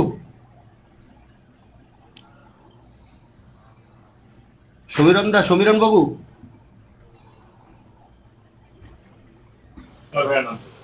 হ্যালো। হ্যাঁ হ্যাঁ, বলুন বলুন। হ্যাঁ, না না, আমি শুনলাম, আমি সব আলোচনাও শুনেছি, গল্পটাও শুনেছি, আমার খুব ভালো লেগেছে, নতুন করে কিছু বলার নেই আর, ঠিক আছে? ঠিক আছে, আমরা তাহলে আচ্ছা, আমি একটু বলতে পারি? হ্যাঁ হ্যাঁ হ্যাঁ, অবশ্যই অবশ্যই বলুন। হ্যাঁ, আমি যেটা বলছি সেটা হচ্ছে যে সুব্রত ভৌমিকদা অত্যন্ত ভালো আলোচনা করেছেন এবং গল্পটির যেগুলো ভেতরে ব্যাপারগুলো আছে, যেগুলো খুঁত আছে, সেগুলো খুব সুন্দরভাবে তুলে ধরেছেন। প্রথম কথা হচ্ছে যে একজন মানুষ তখনই এইরকম একটা অনুভূতিতে পৌঁছয় যখন সে অ্যাকচুয়ালি মানসিক রোগগ্রস্ত হয়। মানে স্ত্রীর প্রতি তো হতেই পারে যে তার কোনো আর আবেগ অবশিষ্ট নেই, অনেক দিনের ব্যবহারে স্ত্রীর সঙ্গে সম্পর্কটা আর সেই রকম ভাবে আর জোরালো নেই। কিন্তু একজন মানুষের সন্তানের প্রতি কি এইরকম অনুভূতি তৈরি হয় যদি তার মধ্যে কোনো রকম মানসিক রোগের সৃষ্টি না হয়ে থাকে? স্ত্রীকে, বন্ধুদের সবাইকে মনে হতে পারে তারা অভিনয় করছে, কিন্তু সন্তানের সঙ্গে একজন পিতার যে সম্পর্ক, সেটা তো একটা পুরোপুরি একমুখী সম্পর্ক। অর্থাৎ সন্তান আমাকে ভালোবাসলো কি ভালোবাসলো না, আমার সঙ্গে ভালো ব্যবহার করলো কি করলো না, তার সঙ্গে তো সন্তানের প্রতি পিতামাতার স্নেহের তো কোনো সেভাবে সম্পর্ক তখনই তৈরি হয় যখন সন্তান বড় হয়, একজন ম্যাচিওর অ্যাডাল্টে পরিণত হয়, তখন আমরা সন্তানকে জাজমেন্টাল হই সন্তানের প্রতি। কিন্তু একজন সন্তান যে এখনো সেভাবে যে অ্যাডাল্ট নয়, যে এখনো হয়তো শৈশবে আছে বা শৈশব পার করেছে, তো সেই রকম সন্তানের প্রতি একজন সুস্থ পিতার কি এইরকম অ্যাটিচিউড তৈরি হয় যে সে সন্তানের প্রতি কোনো রকম আবেগ অনুভব করে না? প্রথম প্রশ্ন হচ্ছে এটা। দ্বিতীয় প্রশ্ন হচ্ছে যে মানুষ যখন প্যারানাতে ভোগে, অর্থাৎ তার সবাইকেই সন্দেহ হয় যে এরা আমার ক্ষতি করবে, তখন এই ধরনের আবেগহীনতা মানুষের মধ্যে তৈরি হয়। তাছাড়া তো কোনো কারণে তৈরি হওয়ার কোনো জায়গা নেই। আর তারপরে আরো সব থেকে বড় যেটা, যে শেষের যে ঘটনাটা ঘটলো, যে একটা বাচ্চাকে সে বাঁচাতে গিয়ে অনুভব করলো যে তার মধ্যে এখনো আবেগ অবশিষ্ট আছে। তো একটা বাচ্চা ডুবে যাচ্ছে, সেখানে তার মানে একটা মানসিক একটা আলোড়ন তৈরি হলো যে বাচ্চাটাকে বাঁচানো উচিত, সে গিয়ে বাচ্চাটাকে বাঁচালো। কিন্তু সেই সঙ্গে তার সন্তান, স্ত্রী, সকলের প্রতি ভালোবাসা ফেরত চলে এলো। এটা কি সম্ভব?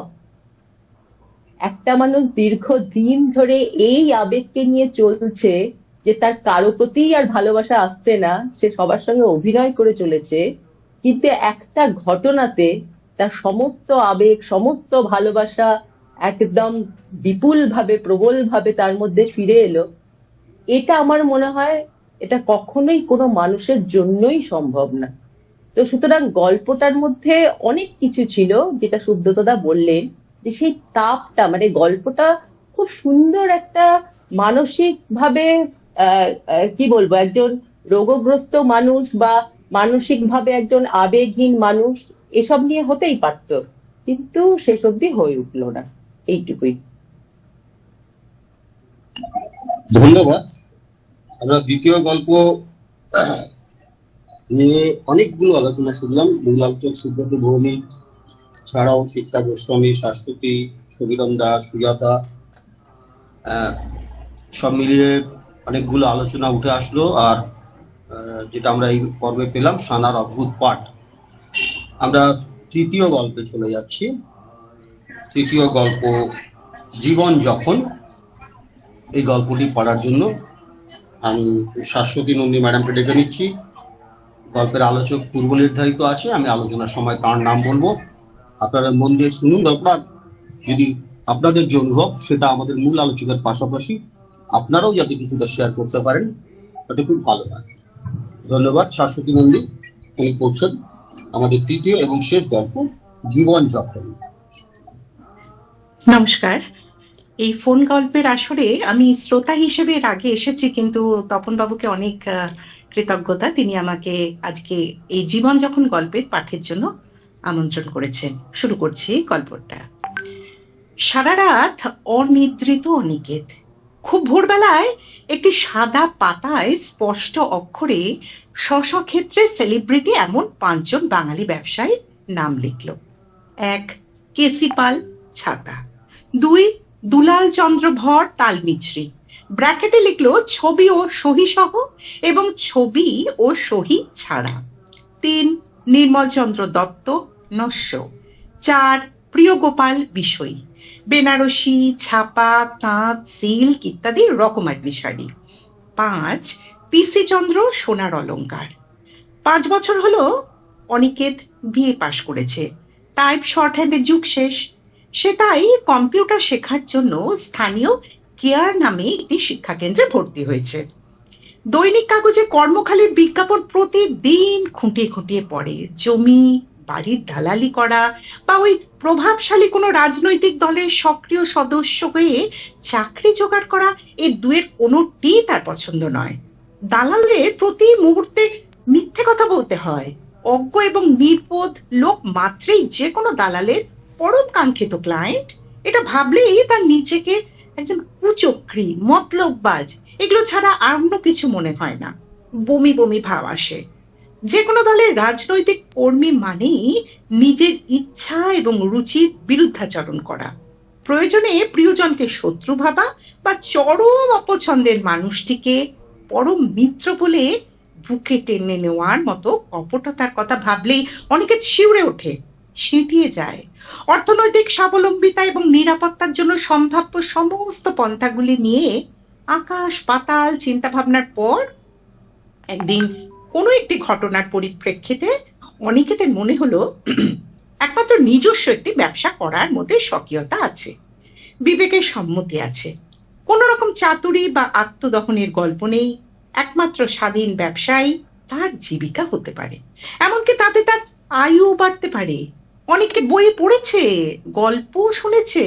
প্রতিষ্ঠিত ব্যবসায়ীদের অনেকেই প্রথম জীবনে হোটেলে থালা বাসন মাজার কাজ করেছেন, মাথায় করে অন্যের মোট বইছেন, তারপর অত্যন্ত স্বল্প পুঁজি নিয়ে ব্যবসা শুরু করে কিভাবে যেন একের পর এক সিঁড়ি টপকানোর মতো করে নাম, যশ এবং অর্থনৈতিক প্রাচুর্যের চরমতম শিখরে পৌঁছেছেন। এদের মধ্যে অনেকের পিতামাতা রীতিমতো দূরদর্শী ছিলেন।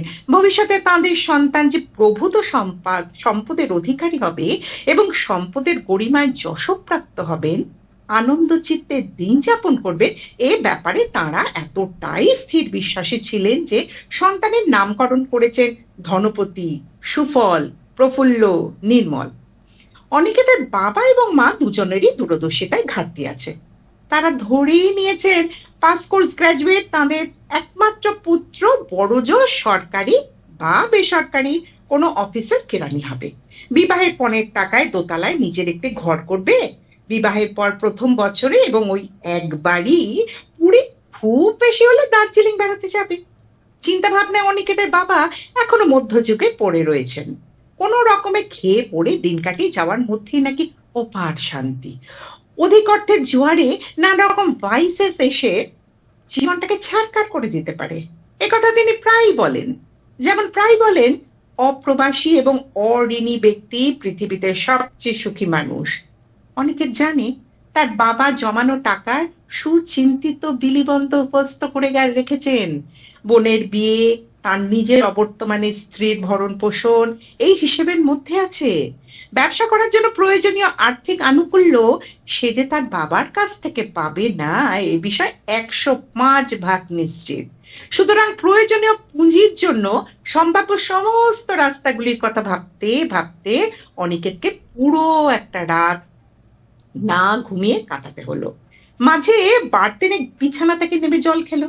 এক সময় পুবের জানলার দিকে চেয়ে দেখলো ঘরের বাইরে আকাশটাকে ছানা কাটা দুধের মতো দেখাচ্ছে। চড়া নিচু স্বরে পাখিরা ডাকাডাকি করছে।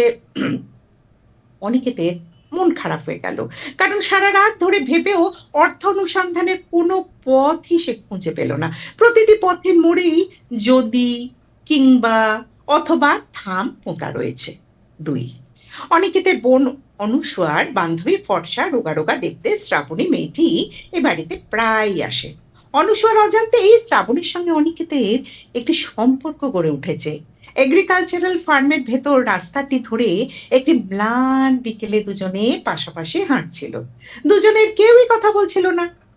দুপাশে বিস্তীর্ণ ধান ক্ষেত, দূরে রেল স্টেশন, আবছা স্পষ্ট চেহারার মানুষের জটলা, আর এই আশ্চর্য নৈশব্দের মধ্যে ধূসর রঙের একটি পেঁচা উড়ে এসে বসলো ফসল নজরদারির ওয়াচ টাওয়ারের মাথায়।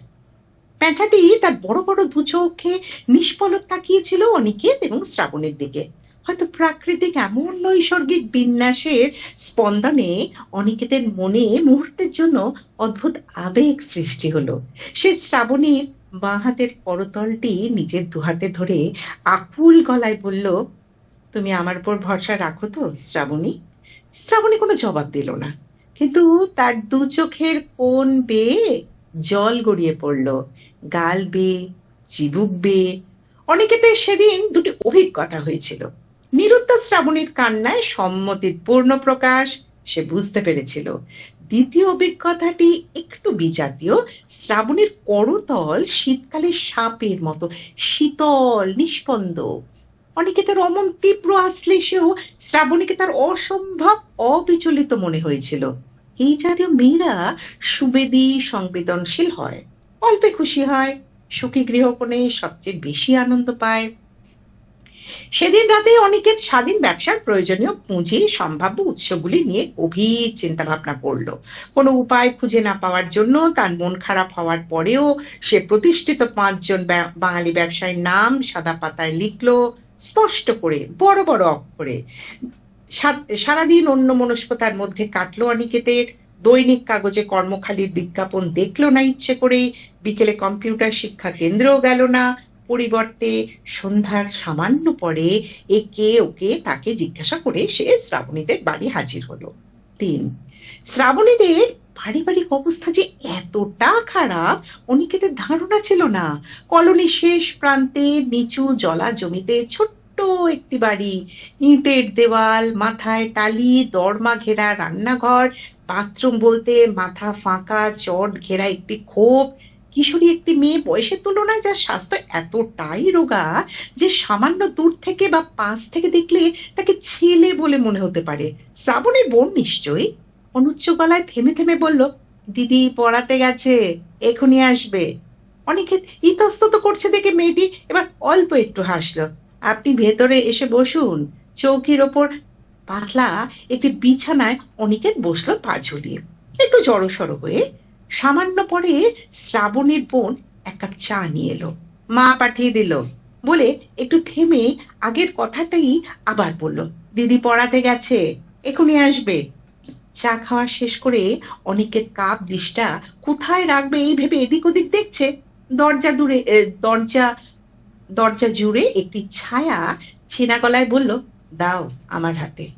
অনিকেত অবাক হয়ে দেখলো তার সামনে শ্রাবণী দাঁড়িয়ে, এতটাই কাছে যে ঘামে ভেজা ব্লাউজের আড়ালে শ্রাবণীর অপুষ্ট বুক দুটি সে আবছা দেখতে পাচ্ছে। তার মানে শ্রাবণীর বোন দিদির অপেক্ষায় রাস্তায় দাঁড়িয়েছিল। এবারে সবাই তাহলে অনিকেতকে চেনে। চোখে না দেখুক শ্রাবণীর মুখে তার গল্প শুনেছে। অনিকেত সামান্য অস্বস্তি বোধ করলো। উপযুক্ত কোনো কথা খুঁজে না পেলে মানুষ যেমন বেমক্কা কিছু বলে ফেলে, যার আগাম কোনো প্রস্তুতি থাকে না, ঠিক সেভাবেই বলল, তোমার বাবা মা সব। দেয়ালের পেরেকে কাপড়ের কাঁধ ব্যাগটি ঝুলিয়ে রাখলো শ্রাবণী। বাবার ফিরতে রাত হয়, মারোয়ারির গদিতে কাজ কিনা, সময়ের হিসেব নেই, আর মা সেকেলে মানুষ। এই অবধি বলে ঘাড় কাত করে শ্রাবণী অদ্ভুত ভঙ্গিতে হাসলো। এবারে সবাই তোমাকে চেনে। অনিকেতের অস্বস্তি তো ছিলই, তার সঙ্গে উদ্বেগ যুক্ত হলো। তার মনে হলো হঠকারীর মতো শ্রাবণীর বাড়িতে আসাটা ঠিক কাজ হয়নি। এতে শ্রাবণীর বাড়ির লোকের আশা আকাঙ্ক্ষা ইচ্ছেটা আরো একটু দৃঢ় হলো, বিশ্বাসযোগ্য হলো। সে তাড়াতাড়ি বলল, বেরোবে তো, চলো। শ্রাবণী সংক্ষিপ্ত জবাব দিল। 4, বাড়ির বাইরে এসে অনিকেত একটা সিগারেট ধরালো, তারপর আধো অন্ধকারাচ্ছন্ন পথ ধরে দুজনে হাঁটতে লাগলো। এই অঞ্চলে এখনো রাস্তায় ল্যাম্পপোস্ট নেই, অধিকাংশ বাড়িতে ইলেকট্রিক আলো নেই। হাঁটতে হাঁটতে তারা অনেকটা পথ চলে এলো।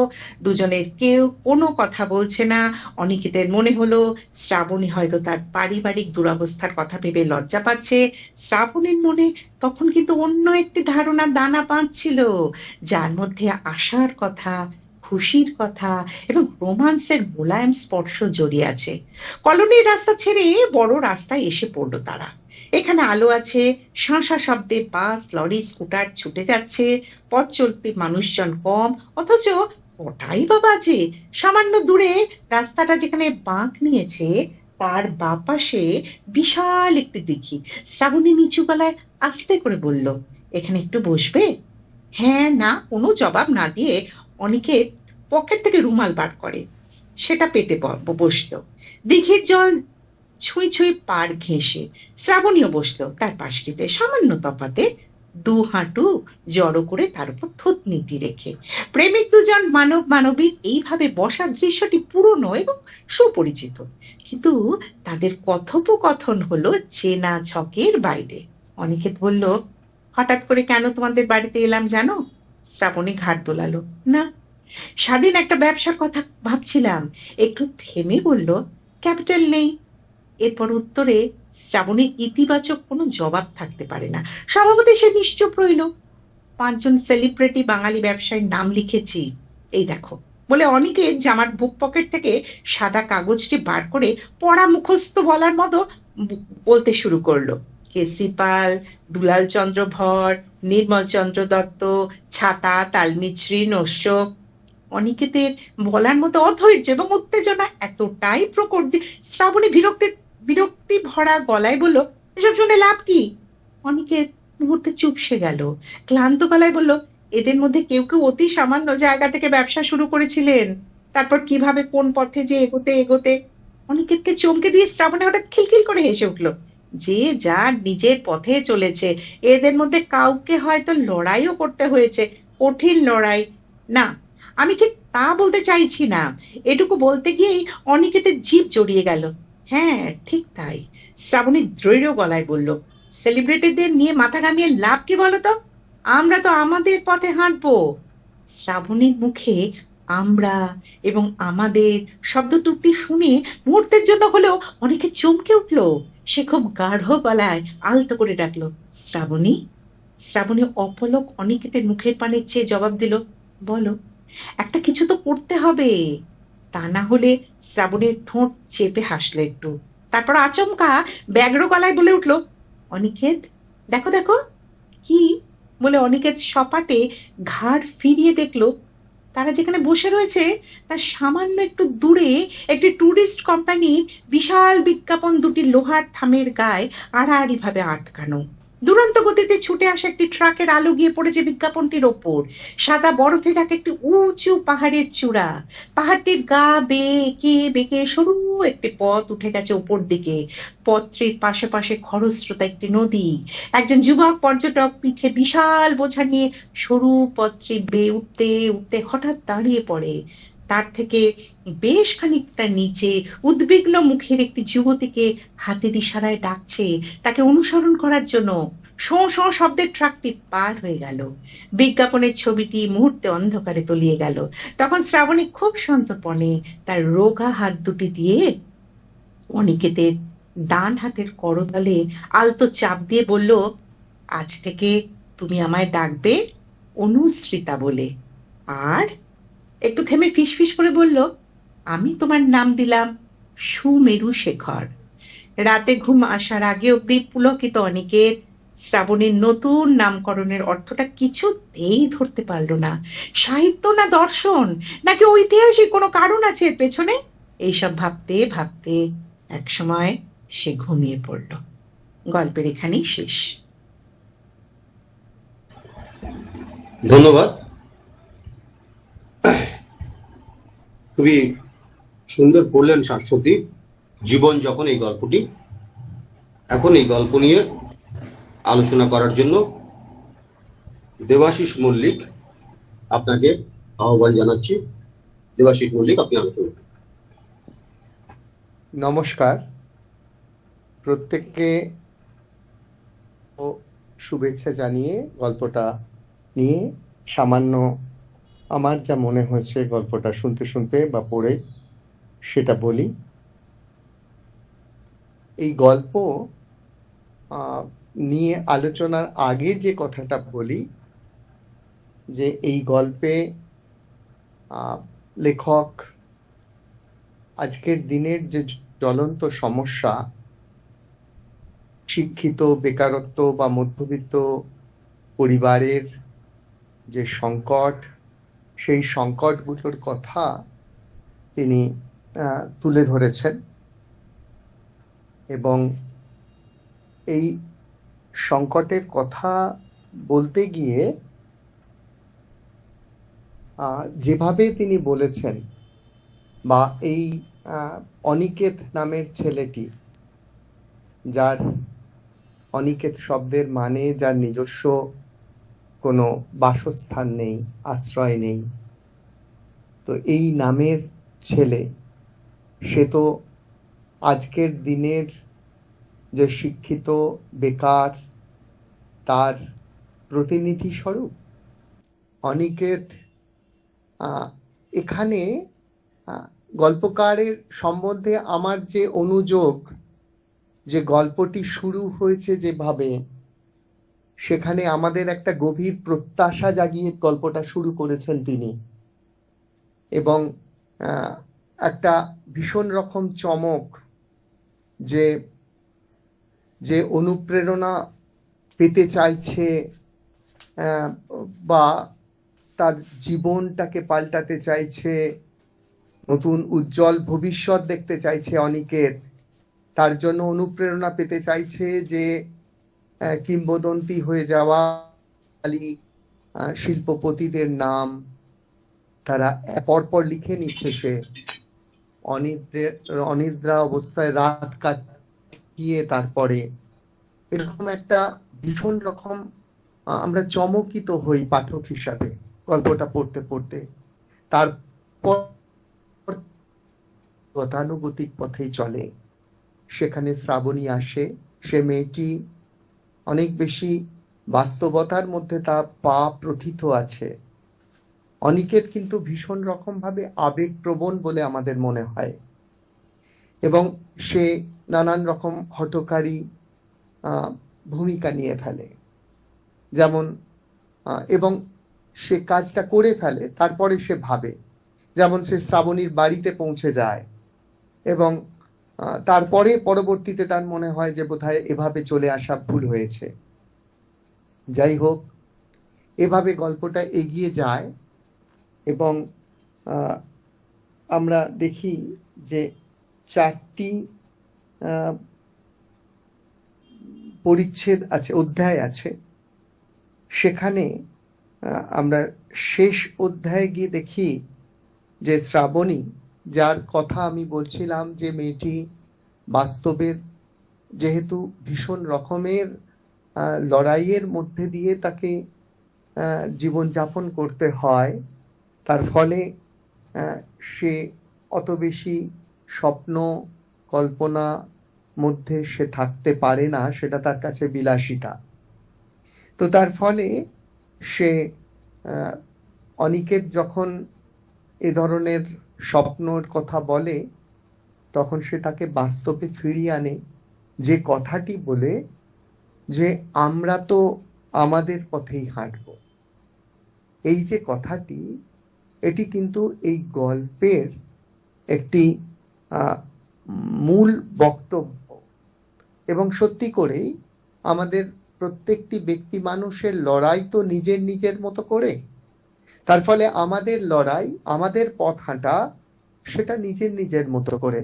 আমাদের বাধা বিপত্তি যে জীবনে আসে, সেই প্রতিবন্ধকতা সরাবার জন্য সেটাও নিজের মতো করে তার পথ খুঁজে নিতে হয়। তো এই জায়গায় দাঁড়িয়ে, এবং যদিও শ্রাবণী যে শেষ অধ্যায়, 4র্থ অধ্যায়ে গিয়ে সে যে নামকরণ করেছে নিজেদের, সেই নামকরণের মধ্যে আমার মনে পড়ে যাচ্ছে যে কালিদাসের রঘুবংশের কথা। সে নিজের নাম রেখেছে অনুসৃতা। কালিদাস রঘুবংশে আমরা দেখেছিলাম যে দিলীপের স্ত্রী ছায়া, তিনি ছায়েবানুগতা, সুদক্ষিণা, রানী সুদক্ষিণা, তার নাম হয়েছিল ছায়েবানুগতা বলেছিলেন, মানে স্বামীর ছায়ার অনুগত হয়ে তিনি চলবেন। এই রকম যে ব্যাপার, অর্থাৎ নারীর যে পুরুষতান্ত্রিক সমাজ যেটা চায়, নারী পুরুষের ছায়াকে অনুসরণ করে চলবে, শ্রাবণীও সেইটাকেই অনুসরণ করছে অনুসৃতা নামকরণে। আর ওই যে বিজ্ঞাপন, সেই বিজ্ঞাপনের মধ্যে দিয়ে যে জায়গায় পৌঁছানো যায়, যে প্রতিবন্ধকতাগুলো তারা পেরিয়ে যাবে যদি দুজনের হাত ধরে থাকে, এই আশ্বাসে গল্পটা শেষ হচ্ছে। এবং এই সময় আমার মনে হয় যে গল্পের নামকরণ জীবন যখন না হয়ে হয়তো হতে পারত যে পাহাড়গুলি আমরা ডিঙোতে চাই, এরকম নামকরণও হতে পারত। এইটুকুই আর কি, এটুকুই বলার, আর বেশি কিছু বলে দীর্ঘায়িত করতে চাইছি না। ধন্যবাদ দেবাশিস মল্লিককে। জীবন যখন গল্প নিয়ে আমাদের এই পর্যায়ের মূল আলোচক ছিলেন, এবং দেবাশিস এই আলোচনায় যে সাম্প্রতিক সময় তাকে যুক্ত করে একটা আলাদা মাত্রা দিলেন এই গল্পটির সঙ্গে, যদিও গল্পকার সেভাবে হয়তো ভাবেননি, কিন্তু এটাই হচ্ছে আলোচনার জায়গা, যে সাম্প্রতিক সম্পৃক্ততাকে কিভাবে যারা শোনেন, যারা পাঠক, তারা এই ধরনের আলোচনা থেকে কি ধরনের ঋদ্ধ হন। দেবাশিসের এই আলোচনাটা আমাদেরকে তার একটা উদাহরণ। যাই হোক, আমরা এই আলোচনার আরেকজন আলোচককে ডেকে নিই। যদি আপনারা কেউ আলোচনা করতে চান তিনি নিশ্চয়ই বলবেন, তবে আমি ব্যক্তিগতভাবে এখন মৌসুমী রায়কে বলবো। মৌসুমী দি, আপনি যদি পারেন একটু এটা নিয়ে আলোকপাত করুন।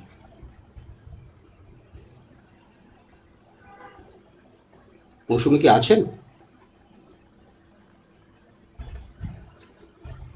মৌসুমী নেই, বেরিয়ে গেছেন, তাই তো? মৌসুমী আছেন তো? মৌসুমী রায় শুনতে পাচ্ছেন?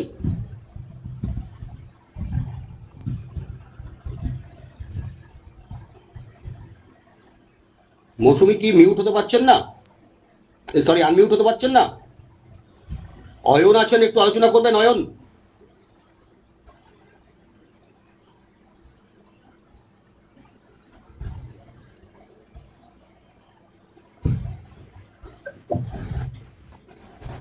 হ্যাঁ, শোনা যাচ্ছে? হ্যাঁ, শোনা যাচ্ছে।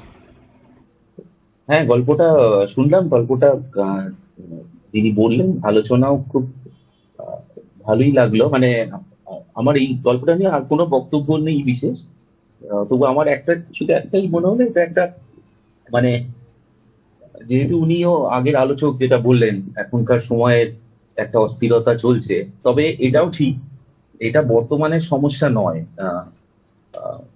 বেকারত্ব এবং কাজ না পাওয়া, এটা মনে হয় প্রবাহমান একটা সমস্যা। এই সমস্যা 70-এর দশকেও ছিল, 60-এর দশকেও ছিল, আর আজকে এই জেন জি বা জেন আলফা, যাই হোক, যে জেনারেশন ওই যেখানেই বলি না কেন সবই আছে।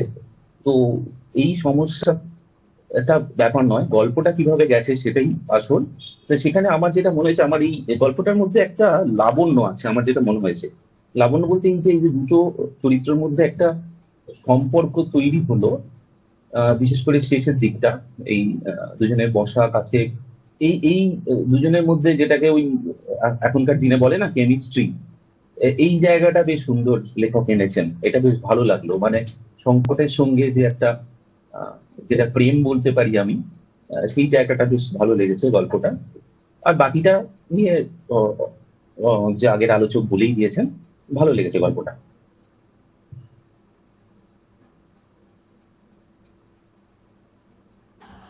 এই গল্পটা নিয়ে যদি আর কেউ তার নিজের অনুভূতি জানাতে চান সংক্ষেপে বলতে পারেন।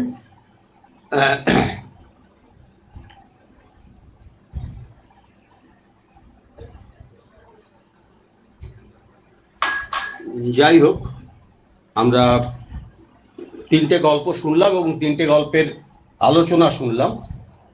মূল আলোচকদের পাশাপাশি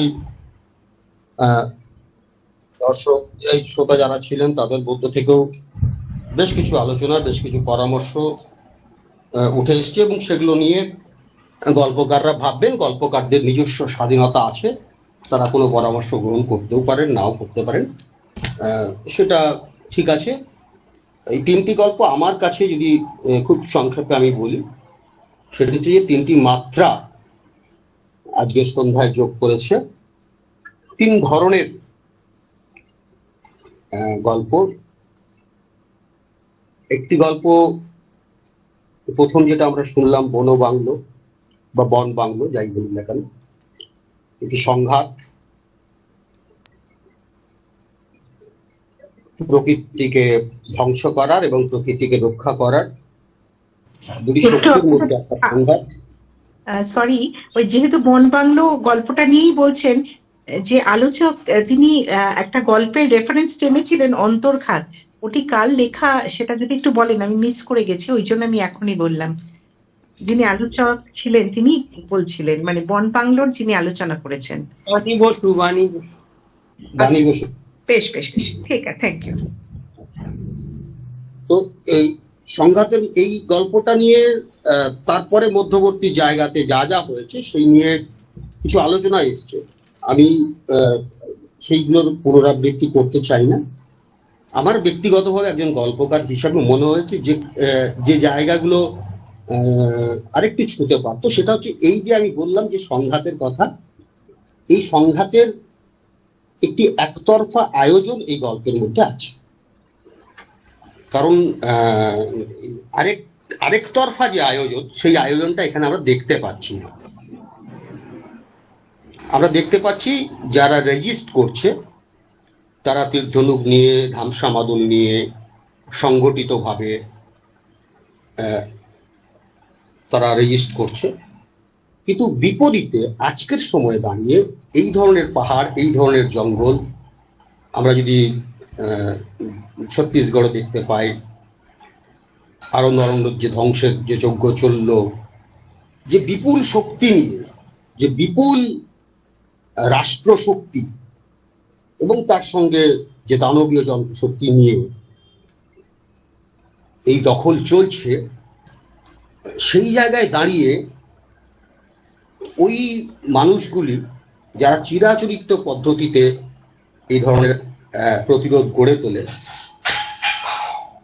তারা কতটা সফল হয় বা হতে পারে, বা এইরকম ভাবে একজনকে, মানে একজন হেড অফ দি, যাকে আমরা HR ম্যানেজার বলছি, সেরকম আক্রমণের মুখোমুখি তাকে কত ধরনের কত স্তরীয় নিরাপত্তার মধ্যে রাখা হয়, এই রকম কিছু জায়গাগুলো একটু ভাবা দরকার। এইখানে কিছু অসামঞ্জস্যের জন্য হয়তো গল্পটি নিয়ে কিছু কিছু প্রশ্ন উঠে এসছে, যে অভিজ্ঞতার কথা বলা হয়েছে ইত্যাদি ইত্যাদি কাজ। অন্য গল্প আমরা আরেকটি অন্য ধরনের গল্প, অভিনয়, পুরোপুরি ভাবে একটি মানসিক অভিঘাতের মধ্যে দিয়ে যাওয়া। এখানে কিছু যুক্তি পরম্পরার কথা কেউ কেউ তুলেছেন, এটা হতে পারে কিনা, ওটা হতে পারে। গল্প সবসময় একইভাবে একই রকম ভাবেই হবে আমাদের ভাবনার মধ্যে দিয়ে, তবে নাও হতে পারে। মানুষের ব্যক্তিগত জায়গা এত এত গভীরে, তার চেতন, তার অবচেতন এত ভেতরে থাকে, এত জায়গাতে, সবসময় হয়তো আমরা আমাদের দিয়ে, আমাদের চারপাশ দিয়ে মেলাতে পারবো না। কিন্তু যে নৈরাশ্য, যে ব্যক্তি আমি বনাম সামাজিক আমি, এই যে সংকটগুলো একটা মানুষকে কেন্দ্র করে, হতে পারে তিনি মানসিক রোগী, মেবি, কিন্তু আমরা গল্পের সাবজেক্ট তো হতেই পারেন, অসুবিধা কিছু নেই। এটা ওখানটায় উঠে এসছে। একটু দুটি কথা আলোচকও বলেছেন, আমার একটু কানে লেগেছে, যেমন এই কারুকে বলা যায় না, এটা আমরা হয়তো চলতি ভাষায় বলি, কিন্তু এটা কাউকে বললেই ভালো লাগে। কিংবা কোথাও একটা লিখেছেন যে 8 জনকে ক্যারি করে একটা গাড়ি, এরকম একটা গাড়ি। মানে আমি যখন 8 জনকে ক্যারি করে বলছে তখন তো আমি 8 সিটার বলতে পারি বা 8 আসনের একটা গাড়ি বলতে পারি। ক্যারি করাটা না ঠিক মানুষের সঙ্গে আমরা বলি বটে, কিন্তু যখন আমি লিখি তখন বোধহয় এরকম ভাবে যায় না। যাই হোক, সেটা আমি আবারও বলেছি, এটা গল্পকারের স্বাধীনতা, গল্পকার তিনি ভাবতেন, কিন্তু একটা সংকট, একটা মানসিক জায়গা তিনি তুলে ধরেছেন ঐশীর সঙ্গে, মায়ের সঙ্গে, কিতানের সঙ্গে, তার এক একটা জায়গাতে এক একটা পর্যায়ে গিয়ে গল্পটা এগিয়েছে। 3 নম্বর গল্পটি যেটা আমরা শুনলাম, একটা অদ্ভুত একটা রচনা। হ্যাঁ, মানে এটা উদ্ভাবনী, যে একটা মানুষ কিছু করতে চাইছে, সে চাকরি করলে এই ঘুষ কিন্তু সে কিছু করতে চাইছে, কিছু একটা হয়ে উঠতে চাইছে, তার সামনে সে কিছু কিছু মডেল রাখছে গল্পের ভাবে। এই গল্পের মধ্যে একসাথ হয়তো কিছু গল্প নেই, কিন্তু এই গল্পের যেটা আমাকে খুব মুগ্ধ করেছে সেটা হচ্ছে গল্পের বর্ণনা। এটা অন্য জায়গাতেও আমি দেখেছি। দেখুন, ওই একটা জায়গাতে এত সুন্দরভাবে বলা হচ্ছে যে আশ্চর্য নৈশব্দের মধ্যে ধূসর রঙের একটা পেঁচা উড়ে এসে বসলো ফসল নজরদারির ওয়াচ টাওয়ারের ওপর। এই গল্পের সঙ্গে এর কোনো মিল নেই, দরকার নেই, না হলে কিচ্ছু ক্ষতি হতো না গল্পের, কিন্তু এটা না হলে গল্প মাত্রা হতো। এই যে চিত্রকল্প, যা কিনা আখ্যানকে হালকা করে, ভারী একটা বিষয়বস্তুকে খুব সহজে বয়ে নিয়ে যাওয়ার মতো একটা মানসিক রিলিফ পাঠকের মধ্যে তৈরি করে ছোট ছোট ছোট ছোট ছোট দৃশ্যকল্প। এটা ওই গল্পের মধ্যেও আমরা পেয়েছি, বনবাংলা গল্পের মধ্যে। সেখানেও উনি লিখছেন যে দুটো শালিক মেটে রঙের জানলায় এসে বসলো, হলুদ রংটা প্রগাঢ় হলো, একটা চিত্তল বর্ণের সাপ দ্রুত গতিতে চলে গেল। এই যে একটা গোটা আখ্যানের মধ্যে মধ্যে এই যে ছোট ছোট ছোট ছোট কারুকার্যগুলো গয়নার মতো, এগুলো হয় নিশ্চিতভাবে গল্পকার এটা সম্ভব করে, কিন্তু একটা আবার খটকাও লাগে। দেখুন, বলছে শীতকালের সাপের মতো শীতল, তো সাপ একটা শীতলই, তার তো শীতল রক্তের প্রাণী। আপনি ওকে শীতকালে ছুঁলেও ঠান্ডা পাবেন, গরমকালে ছিলেও কিন্তু ওকে ঠান্ডাই পাবেন, মানে ও আপনাকে চেক করে বরফ ছোঁয়ার মতো একটা শীতলতা দেবে। ফলে এই বর্ণনা দিতে গিয়ে অনেক সময় হয়তো একটু অতিশয়োক্তির জন্য কখনো কখনো যুক্তি পরম্পরা হারিয়ে যায়, তবুও সেগুলো তারা দেখবেন। আমি তপন রায়চৌধুরীকে অসংখ্য ধন্যবাদ দিচ্ছি আমাকে এই অনুষ্ঠান পরিচালনার জন্য। আমি মাইক তার হাতেই তুলে দিচ্ছি, যদি আমার কোথাও কিছু খামতি থাকে কিছু মনে করবেন না। নমস্কার। ধন্যবাদ জানাই 3 গল্পকারকে, 3 আলোচককে, এবং অসাধারণ সুন্দর সঞ্চালনা করেছেন নরেশ জানা। আমি এবার গল্পকারদের পরিচয় করিয়ে দিচ্ছি। প্রথম গল্প পড়া হয়েছে বন বাংলোয়। এই গল্পটি লিখেছেন অভিজিৎ চৌধুরী। গল্পটি পাঠ করেছেন বন্নিশিকা ঘটক এবং ঘোষিত আলোচক ছিলেন পূর্বা দাস। অভিজিৎ চৌধুরীর সংক্ষিপ্ত পরিচিতি: জন্ম মধ্য কলকাতা, ইংরেজি সাহিত্যে MA, পেশায় ছিলেন WBCS এক্সিকিউটিভ, অবসরের পর কর্মরত এক্সিকিউটিভ অফিসার, বহরমপুর পৌরসভা। মূলত কথা সাহিত্যিক, গল্প, উপন্যাস, কবিতাও লিখেছেন। মূলত পরিচিতি ঔপন্যাসিক হিসেবে কয়েকটি পুরস্কার পেয়েছেন, যেমন মদনমোহন তর্কালঙ্কার সম্মাননা, প্রবহমান কালের সেরা কথাসাহিত্যিক সম্মাননা, সোপান সম্মাননা, বৈতরণী সম্মাননা, রোদ্দুর বা দ্য সানশাইন সম্মাননা ইত্যাদি। আমার 3 গল্পকারকেই একটা প্রশ্ন আছে। এক প্রশ্নটা একটু দীর্ঘ, কিন্তু যেহেতু আজকে 3টি ছোট গল্প নিয়েছে, সুতরাং ছোট গল্পের উপরেই আমার নিজেরও প্রশ্ন এবং নিজেরও কিছু ভাবনা চিন্তা আছে। তবুও আমি গল্পকারদের কাছ থেকে এই বিষয়টা একটু শুনতে চাইছি। প্রশ্নটা হচ্ছে এইরকম: বিংশ শতাব্দীর 6-এর দশকের শুরুর দিকে স্বাস্থ্যবিরোধী আন্দোলনের সূত্রপাত বলা যেতে পারে। সেটা ছিল পূর্ণরূপে বাংলা ছোট গল্পের আন্দোলন যেখানে বলা হয়েছিল গল্পে এখন যারা কাহিনী খুঁজবে তাদের গুলি করা হবে। সেই আন্দোলনের সঙ্গে সক্রিয়ভাবে যারা যুক্ত ছিলেন তারা হলেন রমানাথ রায়, সুব্রত সেনগুপ্ত, শেখর বসু, অমল চন্দ, বলরাম বসাক, আশিস ঘোষ, সুনীল জানা প্রমুখ ব্যক্তিত্ব। তাদের তখনকার গল্পে যেমন রমানাথ রায়ের বলার আছে, সুব্রত সেনগুপ্তর জামা, অমলচন্দ্রের বারান্দা, মূলত কোনো কাহিনী ছিল না। আজকের বেশিরভাগ গল্প, প্রশ্নটাতে এইখানেই, আজকের বেশিরভাগ গল্প কি সেই অর্থে কাহিনী বর্জিত? বোধ হয় নয়। তাহলে কি সেই আন্দোলন বিফলে গেল?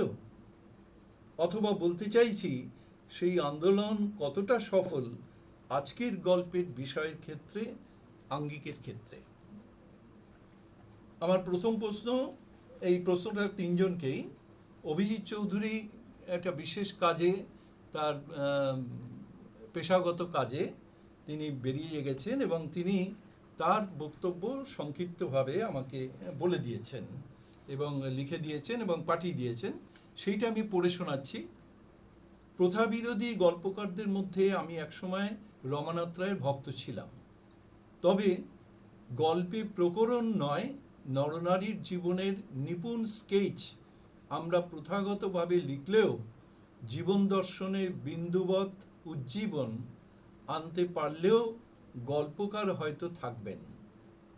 প্রথা বা প্রথার বাইরে সবটাই লেখকের জীবন দর্শন ও সততার উপর নির্ভর করে পাঠক আত্মস্থ করেন। অনেক সময় ফর্ম, ভাষা এসবের উপর গুরুত্ব দিতে গিয়ে একটা আরোপিত আড়ষ্টতা চলে আসে। সবটা স্বাভাবিক হলে ভালো হয়। এইটা হচ্ছে ওনার নিজের বক্তব্য। এরপর দ্বিতীয় গল্প যেটা পড়া হয়েছিল সেটা হচ্ছে অভিনয়। এই গল্পটি লিখেছেন দেবাশিস গঙ্গোপাধ্যায়। তার সংক্ষিপ্ত পরিচিতি, নৈহাটি গরিফায় থাকেন, বিভিন্ন পত্রপত্রিকায় গল্প উপন্যাস লেখেন। তার কয়েকটি উপন্যাস আছে উল্লেখযোগ্য: বীজমন্ত্র, কুসুমের মধু, 4 অঙ্গ, 2টি গল্পগ্রন্থ। ছোটদের উপন্যাস পায়ের জাদু গল্পমেলা পুরস্কার পেয়েছেন তিনি। দেবাশিস গঙ্গোপাধ্যায়কেও আমার একই প্রশ্ন, যদি সংক্ষেপে একটু কিছু বলেন। দেবাশিস গঙ্গোপাধ্যায়।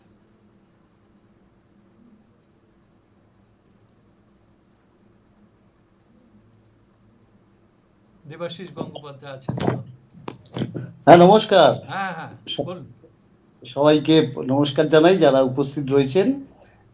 সংক্ষেপে দেখুন, আমি তো বিষয়টা এভাবে ভাবি, একদম সহজভাবে।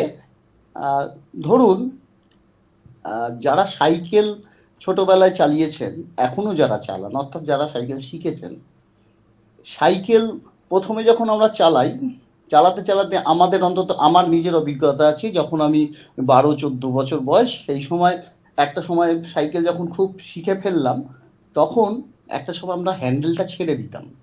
অর্থাৎ হ্যান্ডেল ছেড়ে আমি সাইকেল চালাতে পারতাম যখন আমার ব্যালেন্সটা এলো। এই যে কাহিনী আর কাহিনী বর্জিত বিষয়টাও তাই। যারা যে সমস্ত লেখকদের কথা বললেন, রমানাথ রায়, শেখর বসু, আশিস ঘোষ, এরা কিন্তু ওই সাইকেল চালিয়েই, অর্থাৎ কাহিনীর মধ্যে শিখেই একটা সময় কাহিনী বর্জনের দিকে গেছেন। অর্থাৎ যখন লিখতে হবে আমাকে সাইকেল চালানোটা শেখার মতনই আমাকে উপন্যাস বলুন, গল্প বলুন, তার যে ব্যাকরণ আছে সেই ব্যাকরণগুলো শেখার পরে একটা সময় আমি যখন সম্পূর্ণ শিখে নেব, বেড়াটা ডিঙানোর সাহস তখনই হবে যখন আমি বেড়ার ভেতরে যা আছে সেই কৃত কৌশলটা আমি যখন শিখে ফেলবো। যারা লিখে গেছেন এই সমস্ত, কোনোটাই কোনো আন্দোলনই, সাহিত্য আন্দোলন মূলত ব্যর্থ হয় না। আমরা যে ধারাটা বহন করছি, মানে যে সমস্ত লেখক, আজকের যারা লেখক, তারা যেটা বহন করছি, তারা কাহিনী এবং কাহিনী বর্জিত এই দুটো ধারাই আমাদের মধ্যে মিলেছে। আমরা তাদেরগুলো গ্রহণ করেই এগোচ্ছি, এইটুকুই আমি বলতে পারি। ধন্যবাদ দেবাশিস গঙ্গোপাধ্যায়। আমাদের তৃতীয় এবং শেষ গল্প ছিল জীবন যখন। এই জীবন যখন গল্পটি যিনি লিখেছেন গল্পকার বিমল গঙ্গোপাধ্যায়। বিমল গঙ্গোপাধ্যায়ের মূলত লিটল ম্যাগাজিনে লেখেন, প্রকাশিত গ্রন্থ সংকলন 8টি, উপন্যাস 3টি, অবসরপ্রাপ্ত সরকারি আধিকারিক। বিমল গঙ্গোপাধ্যায়কেও আমার একই প্রশ্ন, যদি কিছু বলেন। নমস্কার, শুনতে পাচ্ছেন? হ্যাঁ, শোনা যাচ্ছে। আচ্ছা, যিনি আমার গল্পটি পাঠ করলেন শাশ্বতী নন্দী এবং যিনি আলোচনা করলেন দেবাশিস মল্লিক, দুজনকেই আমার আন্তরিক ধন্যবাদ জানাই। আমি মূলত কাহিনী নির্ভর গল্প লিখি। আমার লেখার পরিসর আমার চারপাশে চেনা মধ্যবিত্ত এবং নিম্নবিত্ত মানুষজন। এই লেখাগুলোর মধ্যে ব্যক্তিগত অভিজ্ঞতাও পাশাপাশি সামাজিক ঘটনা প্রবাহ, যা আমাদের ভাবায়, যেসব অসঙ্গতি আমার দৃষ্টিতে অন্যায্য অন্যায় বলে মনে হয়, সেসব বিষয় আমার লেখার মধ্যে অবধারিতভাবে আসে। এই কারণে আসে যে আমি বিশ্বাস করি যে লেখকের একটা সামাজিক দায়বদ্ধতা আছে। তবে হ্যাঁ, সেই আশাটাও এমনভাবে আসে যেন সেটা গল্পের যে সমস্ত ক্যারেক্টারিস্টিক সেগুলোকে বজায় রেখে আসে। গল্পটা যেন কোনো অবস্থাতেই একটা রাজনীতির দিনলিপি না হয়ে যায়। এবার যে প্রশ্নটা আপনি আমায় করলেন, স্বাস্থ্যবিরোধী আন্দোলন। এখন এই স্বাস্থ্যবিরোধী আন্দোলনের পুরোভাগে যারা ছিলেন, বলরাম বসাক, রমানাথ রায়, শেখর বসু, আশিস ঘোষ, প্রত্যেকেই ভীষণ শক্তিশালী তাদের লেখনীতে। শিল্প সাহিত্যে এই নতুন ধারার সন্ধানে এই জাতীয় আন্দোলন খুব স্বাভাবিক এবং স্বাস্থ্যসম্মত। যেমন যে কোনো রাজনৈতিক দলের আদর্শগত যে ইনার পার্টি কনফ্লিকশন, সেটা কিন্তু খুব স্বাস্থ্যসম্মত এবং একটা অবশ্যম্ভাবী। শিল্প সাহিত্যের ক্ষেত্রেও ঠিক একই কথা প্রযোজ্য। যেমন মনে করুন যে নাটকের ক্ষেত্রে বাদল সরকারের থার্ড থিয়েটার, সেই থার্ড থিয়েটার এখন আমরা কম দেখি, কিন্তু তার মানে এই নয় যে থার্ড থিয়েটার হারিয়ে গেছে। বাদল সরকারের শতবর্ষে কিন্তু চতুর্দিকেই এখন বাদল সরকারকে নিয়ে রীতিমতো আলোচনা হয়। আর এই গল্পে যারা কাহিনী খুঁজবেন, আপনি যেটা বললেন তাদের গুলি করা হবে, এই মন্তব্যটা সম্পর্কে আমার কোনো মন্তব্য নেই, কারণ এটা অনেক সময় একটা আবেগতাড়িত স্লোগান বলেও মনে হয়। যাই হোক, এখন কথাটা হচ্ছে কি, কাহিনী বর্জিত গল্প লেখার আন্দোলন বিফলে গেছে এই কথাটা কিন্তু আমি একদমই বলতে পারি না। ব্যক্তিগতভাবে আমিও এই না কাহিনী, আউট অফ নাথিংনেস থেকে কয়েকটা গল্প লেখার চেষ্টা করেছি, খানকার গল্প লিখেওছি, কিন্তু সেগুলো আদৌ কিছু হয়েছে কিনা জানি না। তবে অকপটে বলছি, এই জাতীয় গল্প লেখা অত্যন্ত কঠিন কাজ। এর জন্য যেমন বলিষ্ঠ কলম দরকার, তেমনি প্রখর মেধারও প্রয়োজন। যদি এমন কাহিনীবিহীন গল্প লেখায় কেউ স্বচ্ছন্দ বোধ করেন, পাঠক তার লেখাকে উপভোগ্য মনে করেন, তবে সেই লেখকের উদ্দেশ্যে আমি কিন্তু কুর্নিশ জানাই। পরবর্তীকালে শেখর বসু কিন্তু কাহিনী নির্ভর গল্পও অনেক লিখেছেন। এই ধরনের আন্দোলন বা ঝাঁকুনি শিল্পের সৃষ্টির ক্ষেত্রে খুব স্বাস্থ্যকর। পাঠক শেষ বিচারক। পাঠক যদি মনে করেন যে এই ধরনের লেখা পড়তে চান, এবং সত্যিই তো আমাদের পাশাপাশি মূল কাহিনী নির্ভর যে গল্পগুলি, তার পাশাপাশি কিন্তু এই কাহিনীবিহীন গল্পও কিন্তু সমান তালে লেখা হচ্ছে। আর তা যদি না হতো, তাহলে আজকে যেটা আপনি বললেন যে গত শতাব্দীর 60-এর দশকের যে মুভমেন্ট, আজও সেটা প্রাসঙ্গিক মনে হচ্ছে, এই আলোচনাটাই আসতো না। অর্থাৎ কি না, এই যে আন্দোলন, সেই আন্দোলনটা বিফলেও যায়নি, সেই আন্দোলনটা মানে শেষ হয়ে যায়নি। আর আঙ্গিকের ক্ষেত্রে যদি বলেন, আঙ্গিকটা নিজস্ব ব্যাপার, আঙ্গিক কে কিভাবে লিখবে সেটার সঙ্গে কিন্তু এই কাহিনী নির্ভরতা খুব একটা যোগসূত্র আছে বলে আমি মনে করছি না। এইটুকুই আমার বলা। ধন্যবাদ বিমল গঙ্গোপাধ্যায়। আমি একটা কথা বলবো। হ্যাঁ, অবশ্যই অবশ্যই। হ্যাঁ, আমি ওই যেটা বলছিলাম যে আমরা যে ধারাটা বহন করি সেটা দেখুন এখনই আমি একটা ধারা বহন করলাম, মানে আমার মনে হলো যে আমি ভুলে গেছিলাম বা করা উচিত ছিল, যেটা বলা উচিত ছিল, যেটা বিমল বাবুর সূত্রে আমার মনে পড়লো এবং এটা গ্রহণ করছি এখনই, যে আমার গল্পের যিনি গল্পটি পড়েছেন তাকে এবং আলোচক বোধহয় সুব্রত ভৌমিক, আমি নামটা ঠিক বললাম কি? আলোচনা কি সুব্রত ভৌমিক করলেন? আর গল্প পড়লেন বোধহয় সান্ত্বনা সানাদে। এই দুজনকে আমার ধন্যবাদ জানাই এবং আপনাদের এবং যিনি সম্পূর্ণ সঞ্চালনা করলেন তাকেও আমার পক্ষে ধন্যবাদ। সে কারণেই বলছি ধারা কখনো মোছে না। আমি বিমলদার কাছ থেকে এটা গ্রহণ করলাম, বিমলদা বললেন, আমারও মনে পড়লো ঠিক এটা তো আমার বলা উচিত। ধন্যবাদ। ধন্যবাদ দেবাশিস গঙ্গোপাধ্যায়। তো আমরা তো আজকে শেষ জায়গাতে গেছি। দাদা আমি কয়েকটা কথা বলতে পারি? হ্যাঁ, অবশ্যই অবশ্যই। না, আমি এই আলোচনাটা শুনলাম, মানে অত্যন্ত সুন্দর আলোচনা। আমিও দেবাশিস বাবু, বিমল বাবু সবার সঙ্গে একমত এবং খুব ঋদ্ধ হলাম। আমারও এটা মনে হয় যে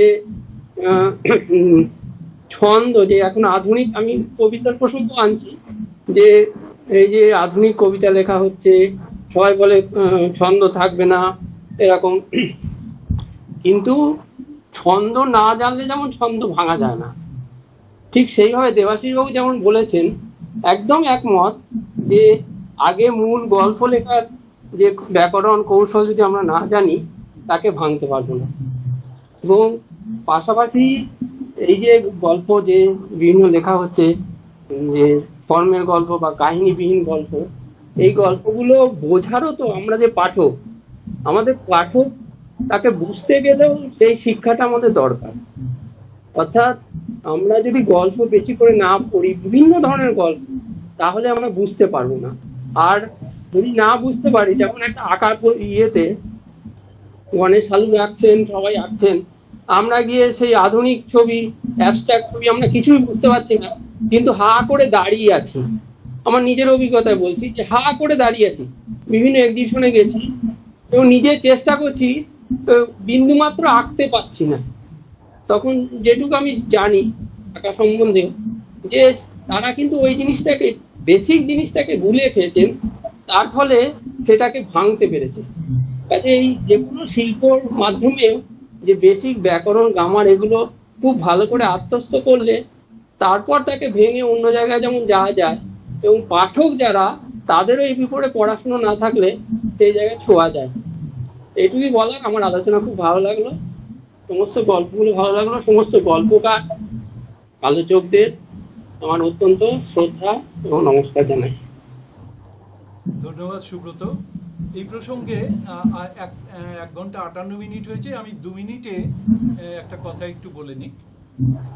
বিষয়টা যখন উঠলো, এই বিষয়ে আমার নিজস্ব বক্তব্য, যে আগে যখন শাস্ত্রবিরোধীর আগে যখন গল্প লেখা হতো, তখন প্রথম থেকে একেবারে শেষ পর্যন্ত একেবারেই কাহিনী নির্ভর ছিল এবং একেবারে নিটোল গল্প লেখা হয়েছে, একদম পুরো কাহিনী ভিত্তিক পুরোটাই। কিন্তু পরবর্তীকালে সেই শাস্ত্রবিরোধী আন্দোলনে যখন যারা ছিলেন, যারা বলেছেন, মানে যেমন বলার আছে গল্প রমনাথদার গল্প, কিংবা সুব্রত সেনগুপ্তের জামা, এই সমস্ত গল্পের মধ্যে থেকে তার প্রভাব কিন্তু এখনকার গল্পের মধ্যে ডেফিনিটলি পড়েছে। একেবারে কিন্তু সেই কাহিনী ভিত্তিক গল্প নয়। এখনকার গল্প কিরকম হতে পারে, জাস্ট 1 মিনিটে একটু বলছি। এটা হচ্ছে একটা মুহূর্ত নিয়ে গল্প হতে পারে, একটা অনুভূতি নিয়ে গল্প হতে পারে, একটা মানসিক অবস্থা নিয়ে একটা গল্প তৈরি হতে পারে, কিংবা কোনো একটা ছবি নিয়ে গল্প হতে পারে, কিংবা কোনো একটা সংলাপ, সেই সংলাপও একটা গল্পের জন্ম দিতে পারে। সুতরাং গল্পের ধারাটা এইরকম জায়গাতে চলে গেছে, কিন্তু একেবারে কাহিনী ভিত্তিক নয়। সুতরাং সেই আন্দোলন নিশ্চয়ই বিফলে যায়নি, তবে প্লটটা অনেক পাল্টেছে। আগে যেমন একেবারেই 100% কাহিনী ভিত্তিক ছিল যদি বলা হয়, এখন বোধহয় হয়তো 10% কি 15% কি 20% কাহিনী ভিত্তিক। ব্যাস এইটুকুই। সবাইকে নমস্কার জানাই, গল্পকার এবং শ্রোতাদের এবং আলোচকদের ফোন গল্পের আসরের তরফ থেকে আমার অশেষ ধন্যবাদ।